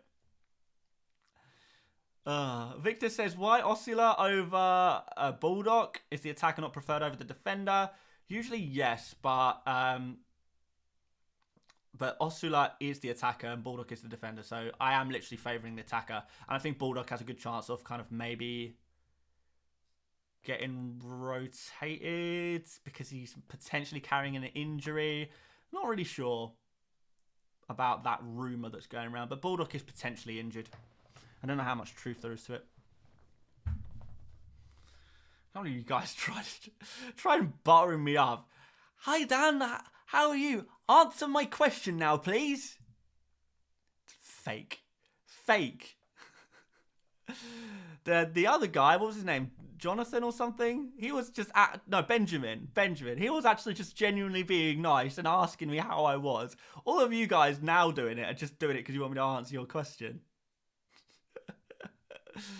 God's sake, man. Owen says, did you design your graphics yourself? Yeah, we do the graphics ourselves on this channel. Well, I've had some help with some of them, but like 99%, yeah, I've done myself. Speaking of graphics, someone else helped me out with. Let's have a look at some lineups, I think. I feel like we need to look at... Should we do the Arsenal spiel very briefly? I feel like we haven't spoken about Arsenal in a while. So, yeah, this is the Arsenal lineup, I guess. And if Zinchenko is back, Gabriel's going to come in. I feel like Nketiah plays again, but maybe Trossard comes in. If Zinchenko is unavailable, then what we're going to do is we're going to have instead of having like... So basically here, in this system, we have an inverted left back. So, in defence, Arsenal will be like this. So, they'll be with a kind of back four in defence. And then we have to move everyone when they attack. You go here, you shift across, you go in the middle, you come across here. And Arsenal will play like this in attack. And that works with an inverted left back there. Now, the problem, like, I may as well talk about this one again, but the problem with having someone like, I know some people said, well, you know, if it's Partey playing like he did last time and played right back, and like playing inverted here, why can't Arsenal just set up like this and Partey play and Gabriel play and everyone play, basically, like this? People are saying, well, Timber's out. Why doesn't Gabriel just come in for Timber? And I'll tell you after I read the Super Chat. Super Chat from Qatari says, Gusto is short term, so would it be better to go for Colwill since James comes back soon, or do you think Gusto will get more points? The problem is with Colwill is that he's arguably short term as well, because when Badiashile is fit and available, that's going to mean that he starts rotating with Colwill. So, you know, Colwill is not a great long-term solution either. But anyway, to answer your question is why Gabriel cannot just come in, because everyone keeps saying this. They're saying, well, Timber's injured, so surely Gabriel just comes in instead of Timber. And that's what this team would look like, right? It would just this is what Arsenal would line up with if we just did a straight swap, Gabriel for Timber. But ask yourself, why, when Timber was injured, why didn't Gabriel sub on? Why was it Tomiyasu who subbed on? Find out after I answer this super chat. James Goldsmith says, appreciate the great content. Is Saka captain is Saka a captain option? Not for me, James. No, would not be looking for him as a captain at all, really. Crystal Palace away is a difficult fixture. So no, not for me personally. But anyway, back to Arsenal. So you're asking, well, Gabriel can just come in for Timber. Why didn't Arteta realise that? Why didn't Arteta just bring in Gabriel for Timber? Why didn't he make that substitution? You got Gabriel, great defender, on the bench. Why would you not bring him in and play him when Timber's injured? Well, now transition this team back to the defensive formation. We uninvert Partey back to here, and you can see, now we're playing Gabriel at left back. And that doesn't work. You can't play Gabriel at left back. He doesn't have the passing. He doesn't have the composure to do that. So it just doesn't suit the role to play at left back. He doesn't have the pace necessarily either. It's just Gabriel's just not a left back. He's just not a left back at all. So this doesn't work. So in that sense, you need to put, if you are gonna play Partey as an inverted right back, you have to play Tomiyasu. You can maybe play Kiwior. You have to. If Partey is going to be the inverted right back. The only way it's going to work is if Zinchenko plays. If Zinchenko plays, then Gabriel can play. Zinchenko is the way that is Gabriel's route into the Arsenal defence, because it means that we can go like this, flat back four like this, then it's Zinchenko that inverts, all the centre-backs shift over, like that. And this is how Arsenal played last season, pretty much. But they played with Granit Xhaka instead of Havertz, and they played with Jesus instead of Nketiah.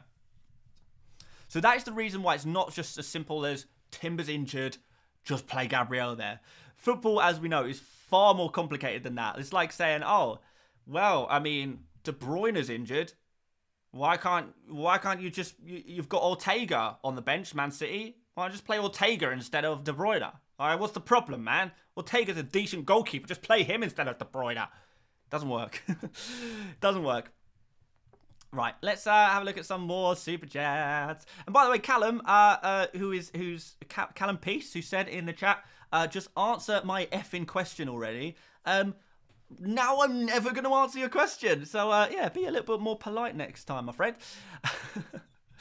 Okay, so Matt with the super chat here says, De Bruyne for Martinelli or Mbeumo? Got Maddison. Oh, well, nice that you got Maddison already. I would be tempted by Mbeumo, I think. I think Mbeumo is my second favourite kind of guy to bring in. Unless you fancy a go on like a Bruno Fernandes or a Rashford. Those are your other options there. But Mbeumo, definitely a good shout. Bank some money. Give you some good ideas for next time. Jack, thank you very much for the super chat. No message on there, but I really do appreciate that regardless. Try and keep an eye out for your message, Jack. Josip says, Konsa versus Everton or Gabriel versus Crystal Palace, and why Konsa? Yeah, it's Konsa, isn't it? Basically, yeah, you know why. It's because Gabriel might not start. If Zinchenko isn't back, it's not going to be easy. So, Gabriel, I still think it could be a decent option in the long term, but this game week, why take the risk? Just play Konsa. You've got Konsa there, you've got a great fixture for him. Why not just play him? Lazy Boy John says, bench Rashford or Eze? Cheers from Toronto. Well, I mean, I would definitely play Rashford. I'll tell you that one right now. I will tell you that one for free. Easy, easy, easy. Right. Let's leave Arsenal behind now because we've got Arsenal covered, I think now. We've got the spiel there. There's Chelsea. Is that interesting? Don't know. Maybe. There's Chelsea. Here's Brentford, by the way. I think Brentford might go back to a back four in Game Week 2. And that will mean that Mbeumo actually goes out to the wing. So I think that might happen. Here's Brighton. I think Ferguson's going to come in, though. How much is Ferguson? Ferguson 6.5. Can't remember now. Or is he 6? Or is he 5.5? Don't know. Let's leave him at 6. I think this is going to be roughly how they set up, maybe. Roughly. Probably a couple of changes. But I can't be bothered to change it now, to be honest. Chelsea, have we done Chelsea already? Think they might go back to a back four with Reece James out? Potentially. I think their long-term plan is to play with a back four anyway. I feel like that it was only the game against Liverpool where they're kind of trying to use Chilwell to deal with Trent Alexander-Arnold with that back five. I feel like we'll be seeing a back four again. But that's still going to leave Chilwell quite far up the pitch. Something like that. CFC Ethan says best Gabriel replacement. Gvardiol, Henry. I mean, definitely Chilwell if you can afford him. Gusto maybe if you want to go cheap. Let's see. Barnes-Lig says Zinchenko played in this closed-door friendly against Luton on Wednesday. Yes, he did. But I know Arsenal play on Monday, but I still find myself not 100% convinced that he'll start on Monday. I'm not 100% convinced. That's why there is a risk there. It's not like guaranteed, is it? Tenzing says, I have both Gabby and Stones. No money. What to do? Sell Stones. Sell Stones. Get rid of him. He's a problem, you know, that was waiting to happen. Assuming you have a free transfer to use. Deal with it. Qatari says, Ake for who? I have Gab, and Stupinian. I wouldn't sell Ake necessarily. I feel like there's a chance Ake plays. Like there's a few different positions Ake could play here. Probably either on the left or in the middle there. In fact, maybe you could definitely have Ake in here potentially as a defender. Defender is just messy for Man City. But if Diaz is unavailable, and there's a good chance he might be, or if Gavardiol plays in midfield instead of Lewis, then that pretty much nails on Ake, doesn't it? Pretty much anyway, not 100%, but still. So yeah, I would keep Ake, but I think Ake's kind of days are numbered. I'll put it that way. He's not going to be around forever as a pick, but right now he's fine. You know, he's absolutely fine. Do not sell yet. Should we bring up the bench list again? Because we've got some more bench-related questions. A lot more bench-related questions I can see. Which is something that hopefully we can answer with the bench list. Shuji says, how long should I hold a Kanji? Feel like give another week. Cormac says a Kanji would be inverted into CDM, not Gavardiol. Not necessarily. A Kanji did invert in the week, didn't he? But that's not something that's happened before. I feel like Gavardiol has got a higher chance of inverting, really. That's kind of what a lot of Man City fans are saying anyway. That's why he's been brought in, because he does have the option to invert from the left, which is something that they don't really have too many players who can invert from the left now that Cancelo is basically in the mud. So that's that's something to consider. Foden to Madison or roll? I would roll Kloppenheimer. I would roll it, my friend. Hybrid says, hi Dan, hope you're well. Who to bench out of Pedro or Diaby? Have I got both of these players on the bench list? Yeah, I do. Consult the bench list, my friend, and you will find your answers. You'll find your answers. Neil says Nunez transfer for Jackson. Oh, I don't know. I'd be tempted to keep Nunez. Darwin, if he starts against Bournemouth, could be dangerous. Could be dangerous. Will's skills. You're asking about Enzo, whether to bench him or not. Considering I did literally tell you to buy Enzo like half an hour ago, and you've clearly gone out and bought him, I guess we should also grace him with a place on the bench list. I would put him here. So it depends who else you have. Where would you place Cheesy Garnacho? Wait, hang on. Garnacho, I'm going to put here. There you go. Hopefully that helps. Yeah, again, if you're asking bench-related questions, just have a look at the bench list, guys. If the player is...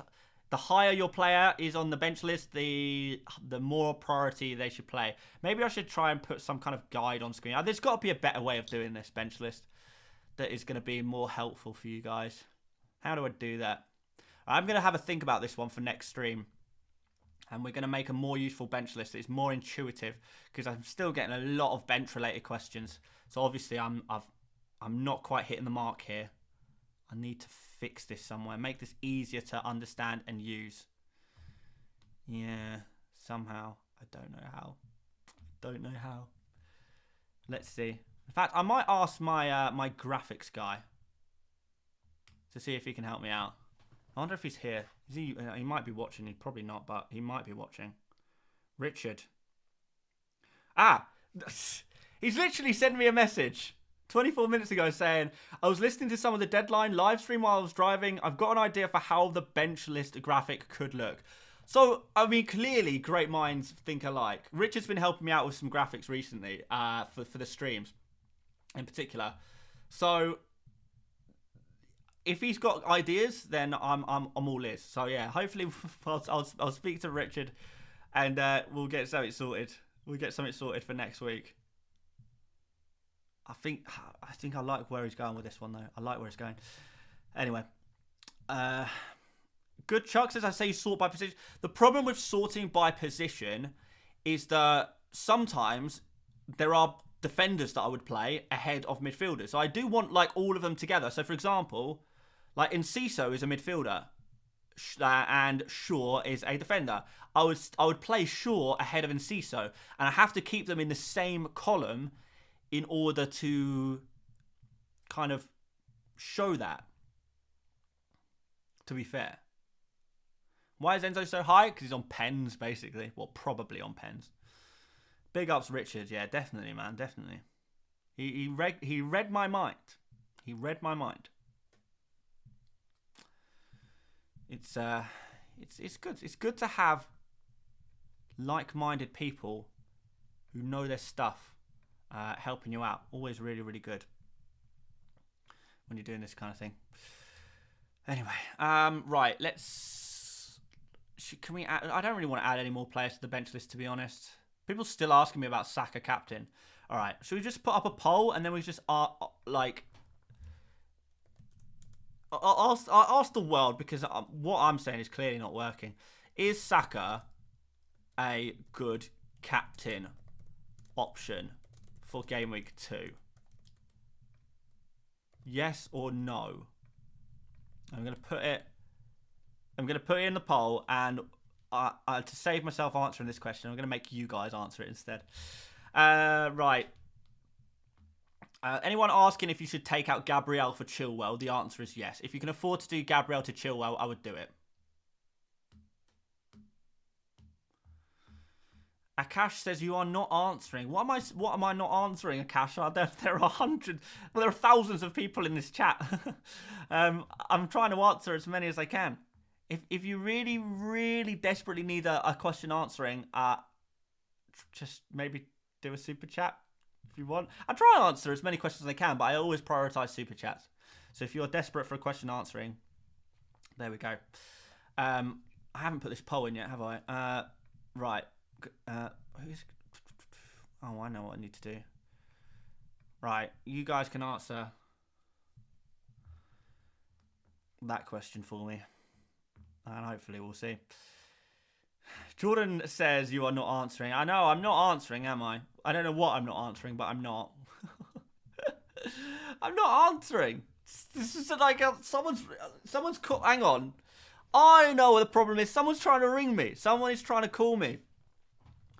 Someone's trying to call me and I'm not answering. Hang on.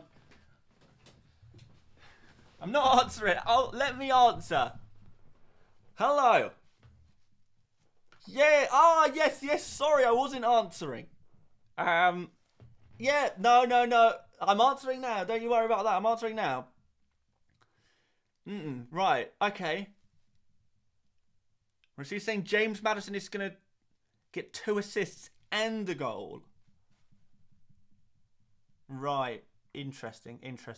Okay, well, I'll bear that in mind. Is he worth captaining? Just go with Haaland or Salah. Yeah, fair enough. And final question, because I know a few people are asking, is Saka a good captain? No, he's not. He's a terrible captain. That's a bit harsh. All right, well, thank you, Mikel Arteta. I don't know why you'd be so harsh about one of your own players, but you clearly have been. And sorry I wasn't answering, and now I am answering. So, yeah, cheers, Mikel. Catch you soon, mate. And is Gabriel playing on Monday? You don't know either. Okay, right, fair enough. I'm going now, mate. Bye-bye. See, even Mikel Arteta doesn't know if he's playing. Even Mikel Arteta does not know if Gabriel is playing or not. So there you go, guys. How's that for answering? I'm answering now. There we go. I'm answering the phone to Mikel Arteta. He's telling me that Saka is not a good captain option, and he doesn't know if Gabriel's going to be playing or not. He's told me. There you go. Casing is Dom Jolly from Trigger Happy TV. That is the inspiration. What's the digits? I'm not telling you. Maybe we should do a call-in show. You have to call me on that fake phone.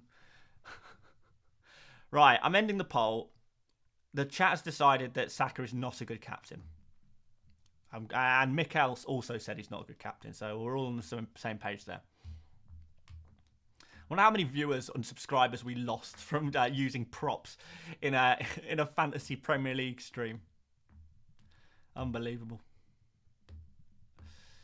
LB says, is Let's Talk FPL / Andy worth watching? I wouldn't say so personally.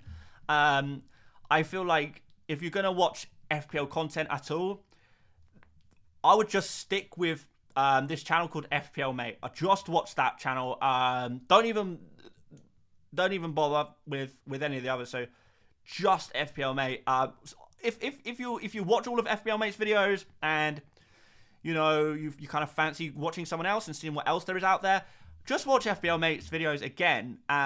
Watch the ads all the way through, like on multiple accounts, and yeah, subscribe with notifications on. That would be my advice on whether other FPL channels are worth watching or not. So, just my opinion on that. Stick with FPL Mate. Now, of course, look, different people are going to like different channels. Like, there's lots of other FPL channels that you're going to enjoy more than others. Check them out, see what you like, and watch multiple if you want to. Why not? Crack on. But FPL Mate is the place to be. This is the place to be. This is the place to be.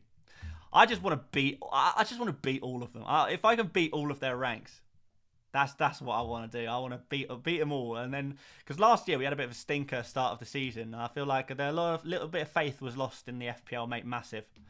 But this is my year again. I already had my year, but I'm having another one now. I can feel it already. I can feel it already. Another top 1K. Here we go. Let's see. Ah, dear. Isaac says, "Yo, Dan, I've never skipped an ad, mate." Well, Isaac, you're a top lad.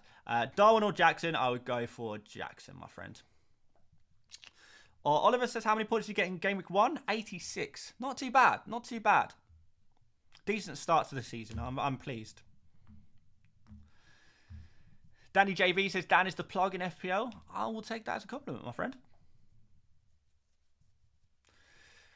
LB says, "Probably a bit biased, but to be fair, you have some great videos. If you get the highest rank, I will just watch it." I mean, fair enough, fair enough. I want to win FPL this year, though. I really, really want to win the whole thing. I really want to. It would be so good. But I guess we're all the same, aren't we? We all really want to win FPL.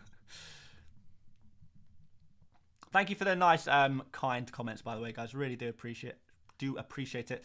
Diego says, "Did Mrs. FPL Mate make her team this season?" Yeah, she did, actually. Should we try and find her team? I know she's in at least one of my mini leagues. So, and she's doing very well. Where is she? Here's her team. So she got 58 points Game Week 1. So if you guys are feeling bad about your Game Week, then have a look at my wife's team.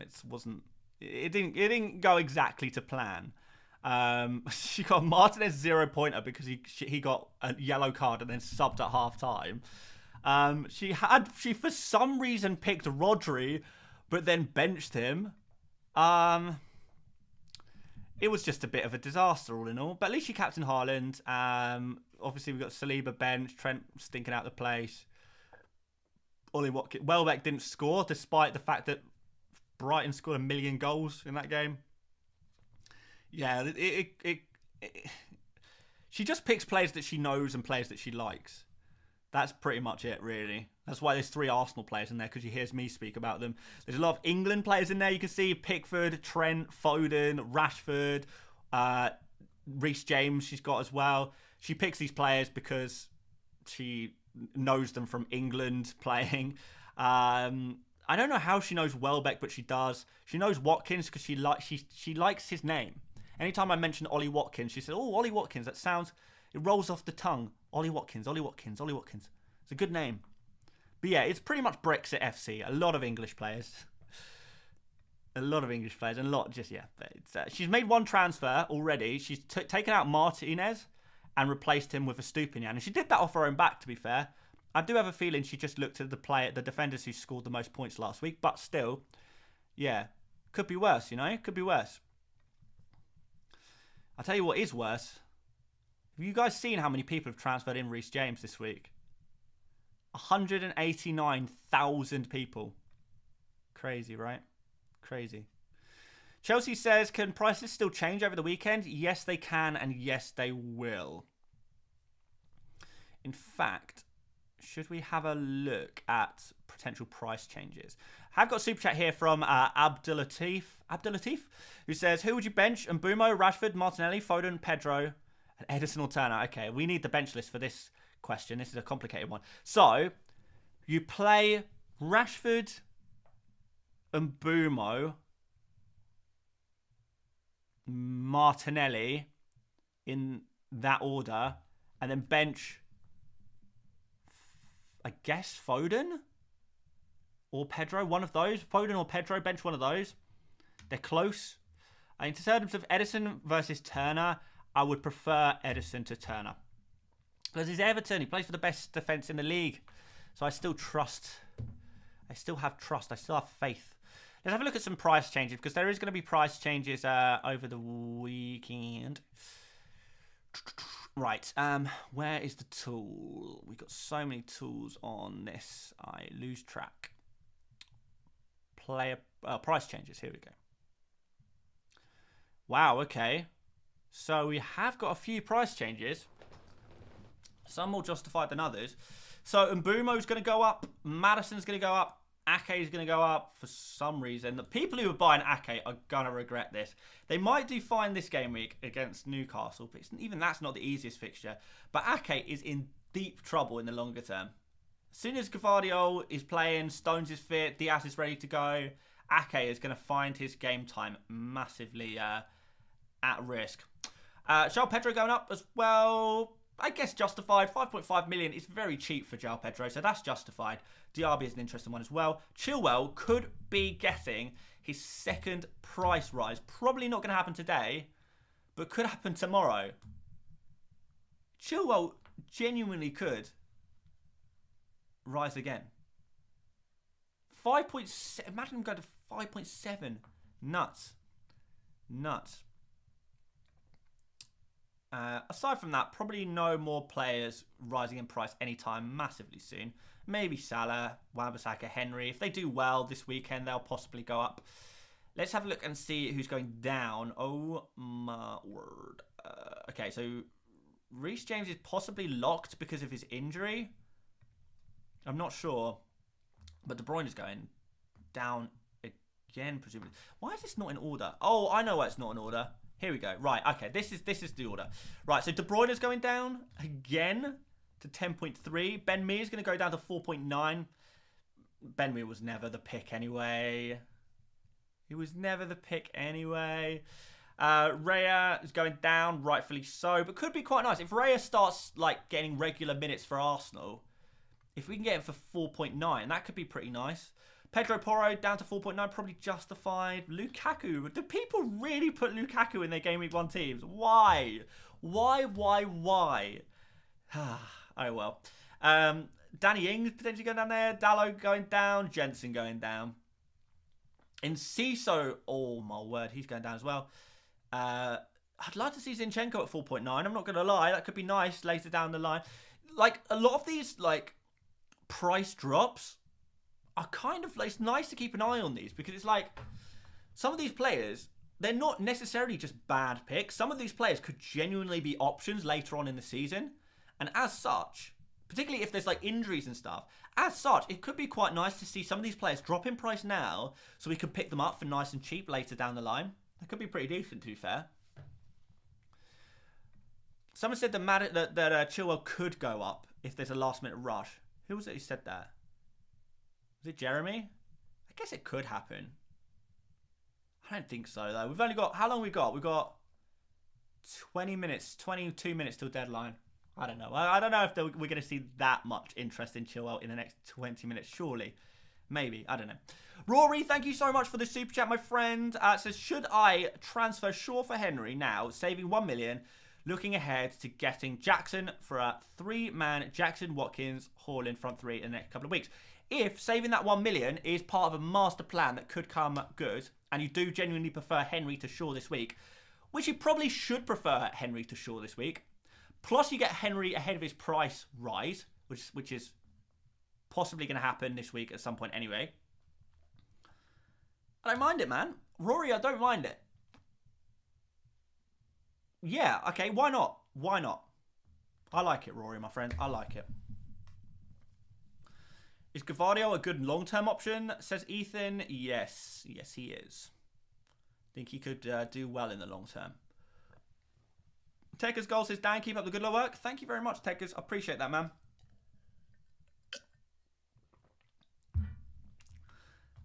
Salah or Haaland captain. If you have Salah and you're not captaining him, why do you have Salah? That's basically my question to you. Add Nketiah to the bench list. Should we add Nketiah to the bench list? Okay, we do need to reduce the font size though, I think, to fit Nketiah in. Well, we're getting close to deadline, so I don't mind throwing in a couple of names in here. I don't imagine too many people have Nketiah, so it's probably not going to be too useful to too many people.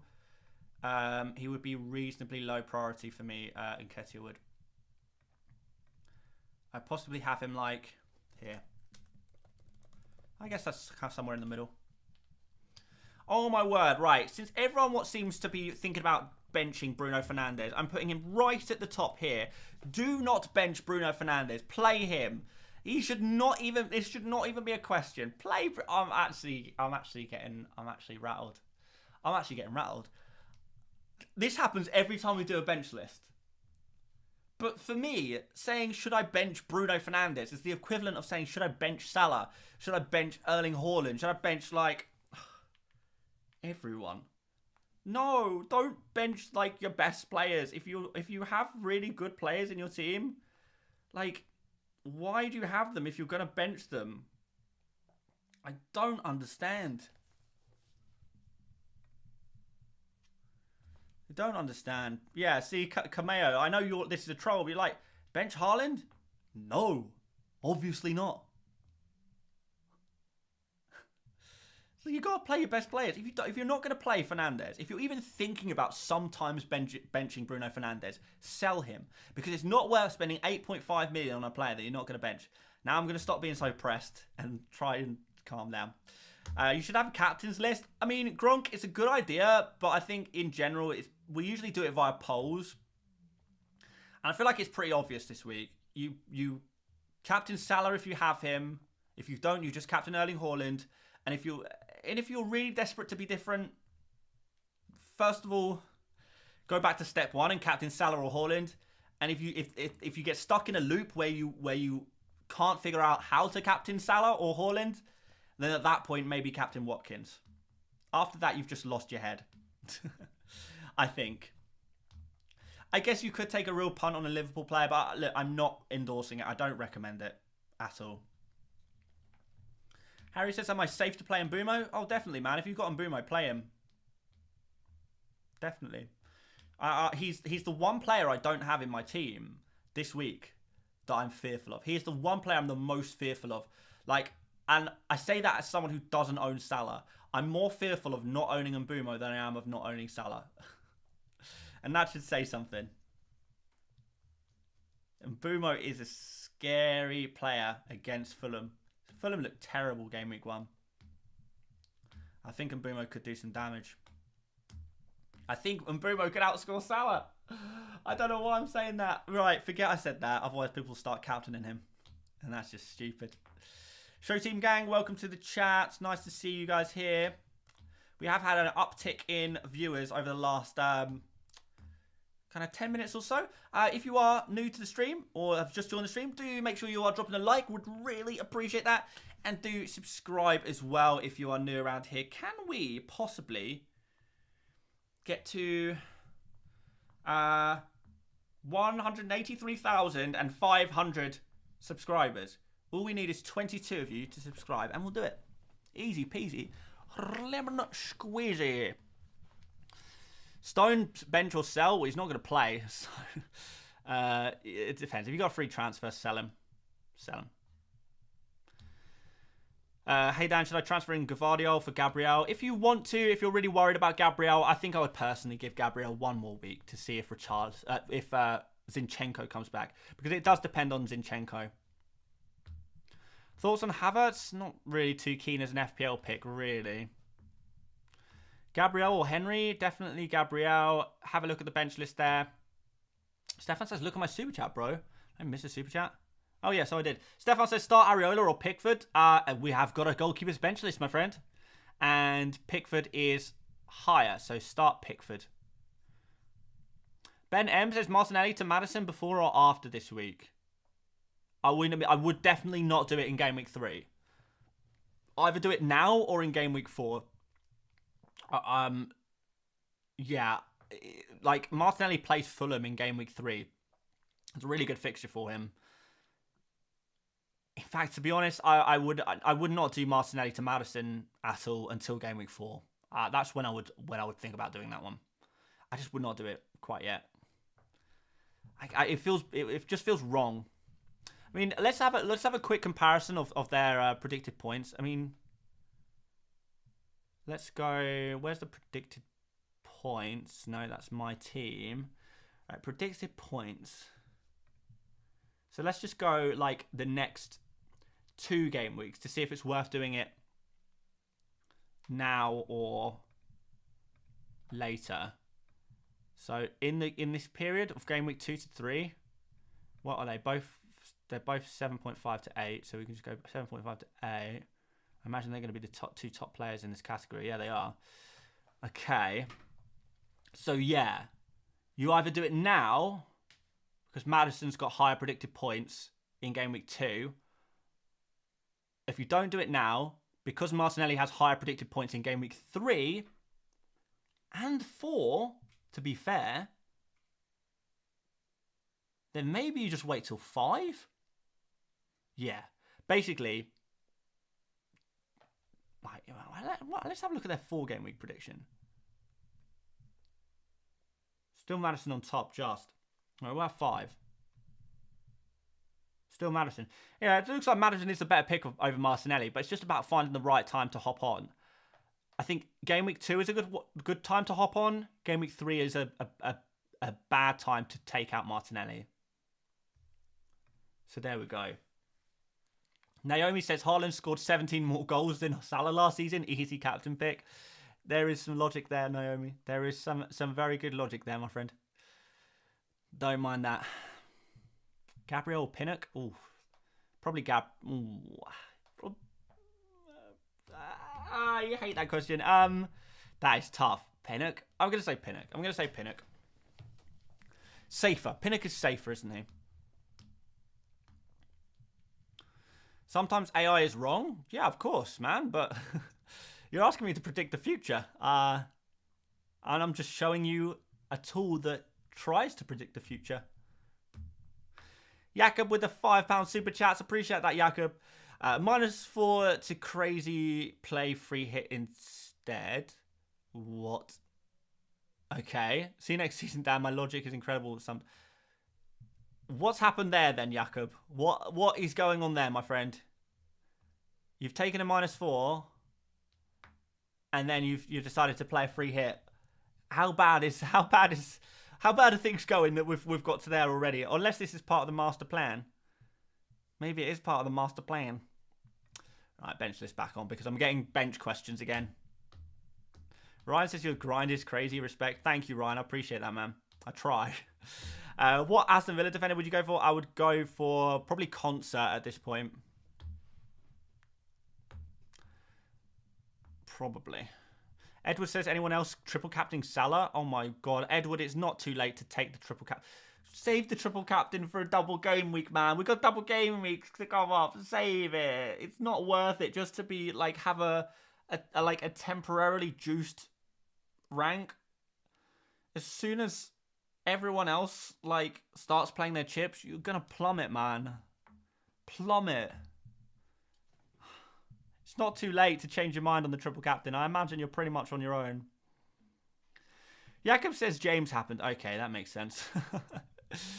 Yeah. I can see that. Yeah. I mean, I feel like if you brought in James and then wanted to remove him again, then I guess that works. Oh well. Right. What else have we got? Any GTA tips, bro? Not really. I'm not that good at GTA. I don't know why that question's come up. Is Gusto starting? I think he'll start, yeah. Craig says went for Gvardiol, for Gabriel. Wish me luck on Pep Roulette. I think he should be fine. Lisa says, is Van der Ven a good pick? PLS love the grind. I don't think so, Lisa. I think Van der Ven could find himself out of the starting lineup pretty soon. We've got the show team gang. Are they here? We've got 10 minutes to go. No, so yeah, 11 minutes to go. So it makes sense that the show team gang would be crawling out of the woodworks, ready to try and catch a glimpse of a team. Let's see, People keep asking me about Jota today. A lot of people ask me about Jota. I don't know. I would not be feeling comfortable right now if I had him. I would be feeling very on edge. But it could pay off. You never know. You never know. If you have him, keep him. Would not be buying him, though. No way. Too risky. Am I safe starting Cash over Gabriel, says George? Yes, I think so. Why would Van der Ven be dropped? Because there's so many centre-backs there. So many. Daz Alton says, I've just finished work. Sorry for being late. That's okay, Daz. You don't have to. I don't have to watch this stream. But good job. You've made it 10 minutes before deadline. You can make any last-minute changes to your team. Diego says, do we think we'll start to see Arteta roulette as Arsenal try to improve in depth? I don't think it would be too bad. No, I think Pep roulette is on another level. I think once Arsenal gets settled for the season, I think it will be reasonably easy to predict it. Reasonably easy, anyway. Wissa or Mitoma? I've got Wissa higher in the bench list. And CISA replacements, please. I would go for Enzo Fernandez. Frederick says, sup mate, Gabriel or Shaw? Probably play Gabriel. Take the risk on Gabriel, I think. Any deadline injury news? Well, we know Reece James is injured. John Stones is injured. They're the big ones, aren't they? We already knew KDB was injured. So nothing new, really. Nothing new's come in. Dan says I've missed a super chat like 10 minutes ago. Really? I do apologise if so. Let me try and find it.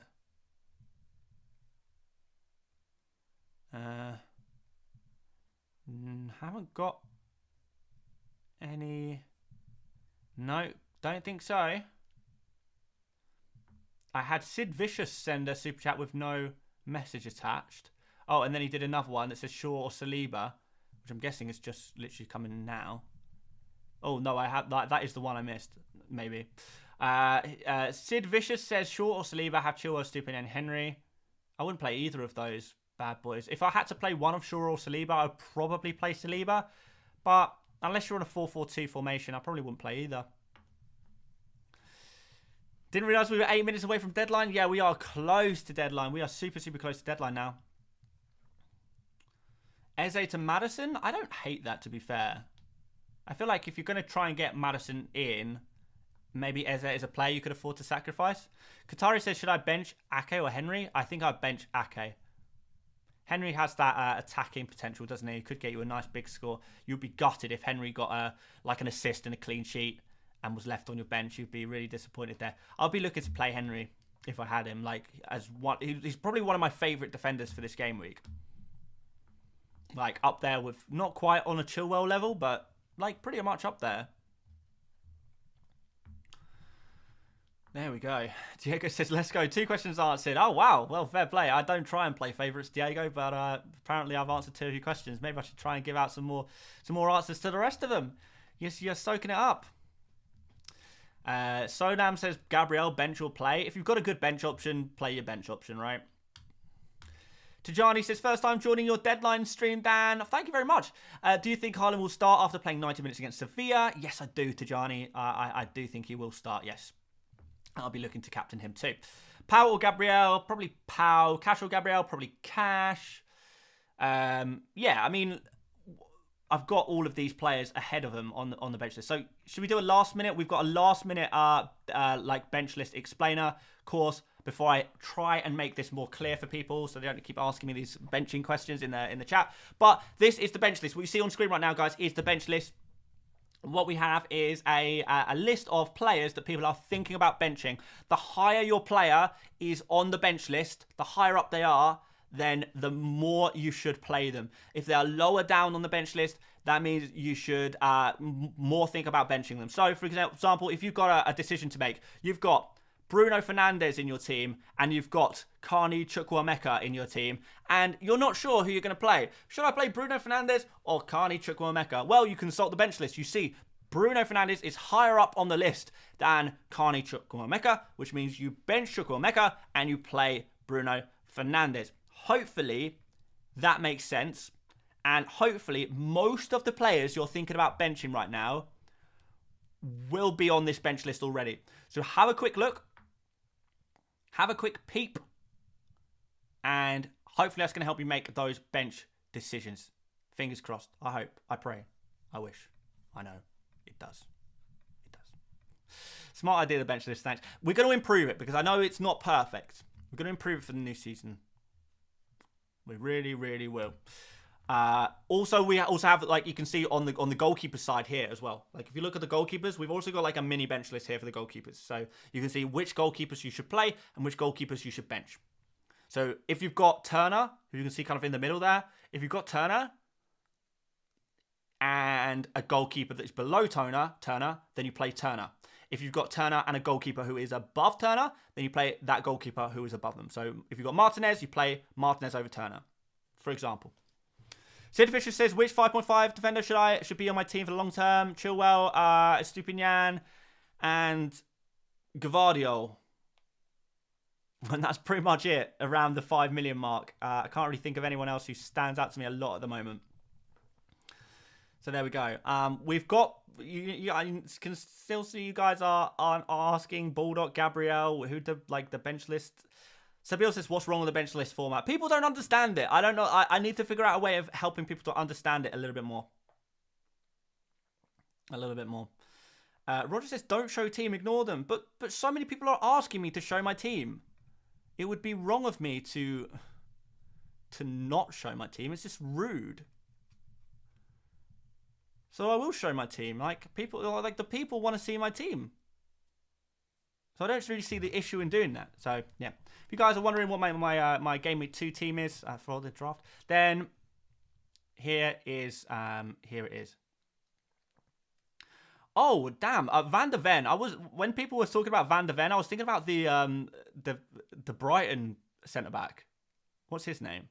Can't remember. Van der Ven is first choice for Spurs. Yeah, I wouldn't buy him though. No way. No way. Anyway. Do you think my team is too template, really?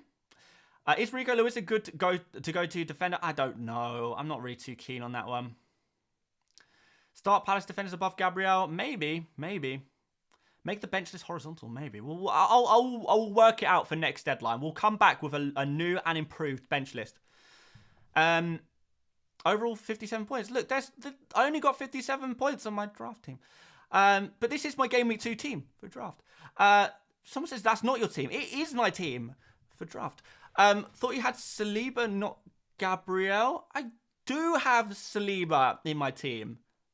But this is my team for draft. Did you wildcard? No, I didn't wildcard. This is my team. Just my normal team for draft. Your team is so differential. Are you not worried? I'm not worried at all. Like a lot of other of my kind of rivals will have different players, but look, at the end of the day, you can't all have the same players, can you? In draft, so it's important. Yeah, it's important. Did you use a transfer? No, I didn't. Oh, actually, no. Wait, I did. I made a couple of transfers, didn't I? For draft, I transferred in Gibbs White for Szoboszlai, and I transferred out, I think, Tony, and brought in Julian Alvarez. So those were the two transfers I made for draft. But people's just not like. I mean, this is literally. I don't know what your issue is. Right, but we've got a few more. Katie says everyone dropped dislikes. Oh wow! I want to see FPL Mate's team. Grow up. Oh, I could say everyone dropped dislikes because FPL Mate's not showing us his team. Christ almighty, I put a whole 15-minute video out yesterday showing you my team. What more do you want? Christ. Lieutenant Cobra says, can we run Daniki back? Absolutely not, but thank you for... Oh, wow, I've not seen that name in a while, Lieutenant Cobra. But no, we most definitely can not. But anyway, like, I don't see what the issue is. This is my draft team. You guys wanted to see my Game Week 2 team? I thought you meant my draft team for my draft league. How is that my fault? It was just... We just got confused. I thought you wanted me to show you my draft team. If you want me... This is my draft league. I'm in with my friends. If you want to see my actual team, then I'll show you that. It's fine. I would say, if anything, drop a like for me showing you my draft. Like, how many FPL content creators are happy to share their draft team with people? It's good. It's good. But anyway, I will show you my actual team now. So yeah, this is my actual team. Yeah, exactly what I said I was going to do in the video yesterday. So no changes. So any of you guys looking to make last minute copies, here we go. You can copy my team. Oh no, the deadline passed. The deadline. Oh, I was too busy showing you my draft team. I forgot to show you my actual team. How are you guys going to copy my team now if I didn't give you enough time to copy it? Oh, man, I'm so sorry. I really, really wanted you to copy my team as well. I really wanted that to happen. That is rough. I'm sorry. Well, we'll try again next week. We'll try again next week. Man, I hate it when people can't copy my team. It's like the most frustrating thing. Oh. Tommy, thank you for the super chat here. Says, the fact that some people will be baited by this and copy it will be hilarious. I love the idea of people wildcarding that terrible team because they're so desperate to copy. They're so brain dead that they will just copy anything they see on screen. Oh, Lieutenant Cobra says, all good. All honestly, good on you for restarting and making it. Yeah, commentary community was not for me, my friend. It was not for me. I didn't enjoy making the content. It was not a passion of mine. So yeah, we're making FPL content now. I am so frustrated. I'm so frustrated because the whole guys, the whole reason I make videos is so you guys can just copy my team. I don't want you to listen to my opinions. I don't want you to listen to the reasoning. I don't want you to listen to anything. I don't even want you to watch the video. I want you to just come in in the deadline stream, like maybe 5 minutes before the deadline. That's all I've wanted you to do is come in for 5 minutes at the end of the stream and just copy my team and leave. That's all I ever wanted, and I failed to provide that for you. I failed. All I've done is show you a draft team. What use is a draft team? What use is that to anyone? You can't copy a draft team. Everyone has different. And the Oscar. And the Oscar for best show team troll goes to FPL Mate. I'd like to thank everyone in the chat who isn't just here to copy a team. I'd like to thank you, everyone in the chat with a sense of humor. I'd also like to thank everyone in the chat who has supported me with laughing emojis, LMAOs, and LOLs. I couldn't do this without you. I wouldn't do this without you. And honestly, I said I wasn't going to troll the show team gang for a couple of weeks because I know early on in the season there is a lot of people who are just here to copy teams, and I feel bad for them because also they are very angry. They're very angry people. They're not very good at taking a joke. They feel like, you know, that I'm cheating them. I'm cheating them by not giving them a team to use, but it's a job. It's a big job, but someone's got to do it. Someone's got to stick it to the people who just copy teams and don't think for themselves. Someone's got to someone's got to do it. Someone's got to put them in their place. And I take that responsibility very seriously.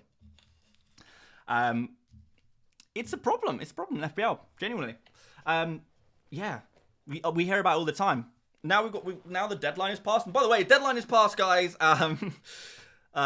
Yeah, well done for surviving another deadline. I feel like this deadline wasn't too chaotic. No early team news today. The first fixture this evening is a pretty low, kind of low priority fixture. You guys probably got Turner in this fixture, maybe, but probably no one else. So yeah, a pretty calm deadline. As long as you guys have sorted out your Reece James situation, your John Stone situation, which I imagine a lot of you guys already have, then yeah, I think we're past it. So hopefully a little bit of a more normal week in Game Week 3. But Game Week 3, the build up to Game Week 3, I think we're going to talk a little bit more about transfers. I think there'll be a lot more transfers being made in Game Week 3. A lot of people saving their transfers in Game Week 2. Big transfer week Game Week 3. But Game Week 2 is about to begin. We're going to see some players, hopefully. And yeah, I'm looking forward to it. I'm looking forward to this week. I'm really looking forward. I don't know. What game are you guys looking forward to the most? I'm really looking for that Spurs Man United game. I think that could be a really, really good game. Really good game. Could be really interesting. But there we go. It's not even all 10 fixtures this week. We've only got 9 fixtures this week. Dad says, are you planning on doing to do a watch long stream this year? I thought about it a lot. I don't know. I thought about it. I don't know. Would people really want to watch that? I mean, I'm not going to do it on a game like tonight. And quite often I'll be out and about. Like sometimes, often I go out to watch games. But we'll see. Also, like sometimes it's just nice to not be making content because obviously I'm making videos like Monday through to Friday, often Saturday deadline streams as well. Sunday I'm like often starting work on Monday's video. So yeah, like watch along streams would be great, but I don't want to burn myself out, you know. Chirag is looking forward to the Chelsea game.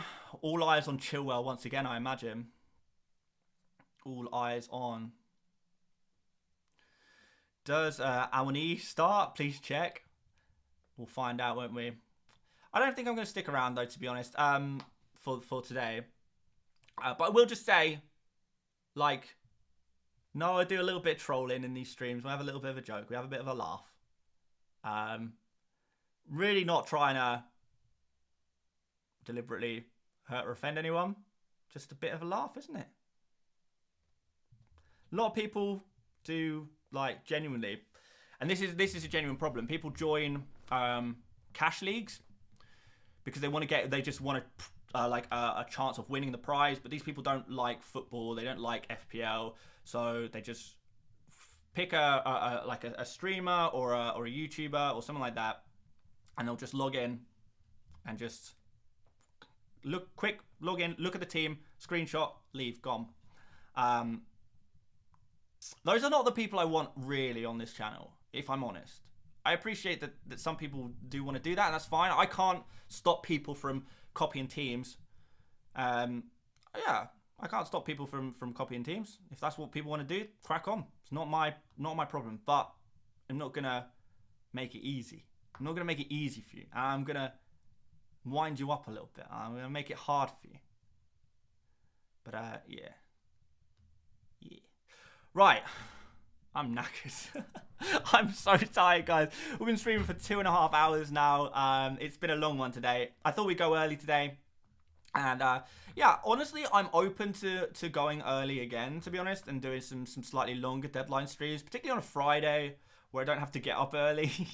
I don't mind doing some of these slightly earlier, slightly longer streams. So yeah, maybe we'll do it again.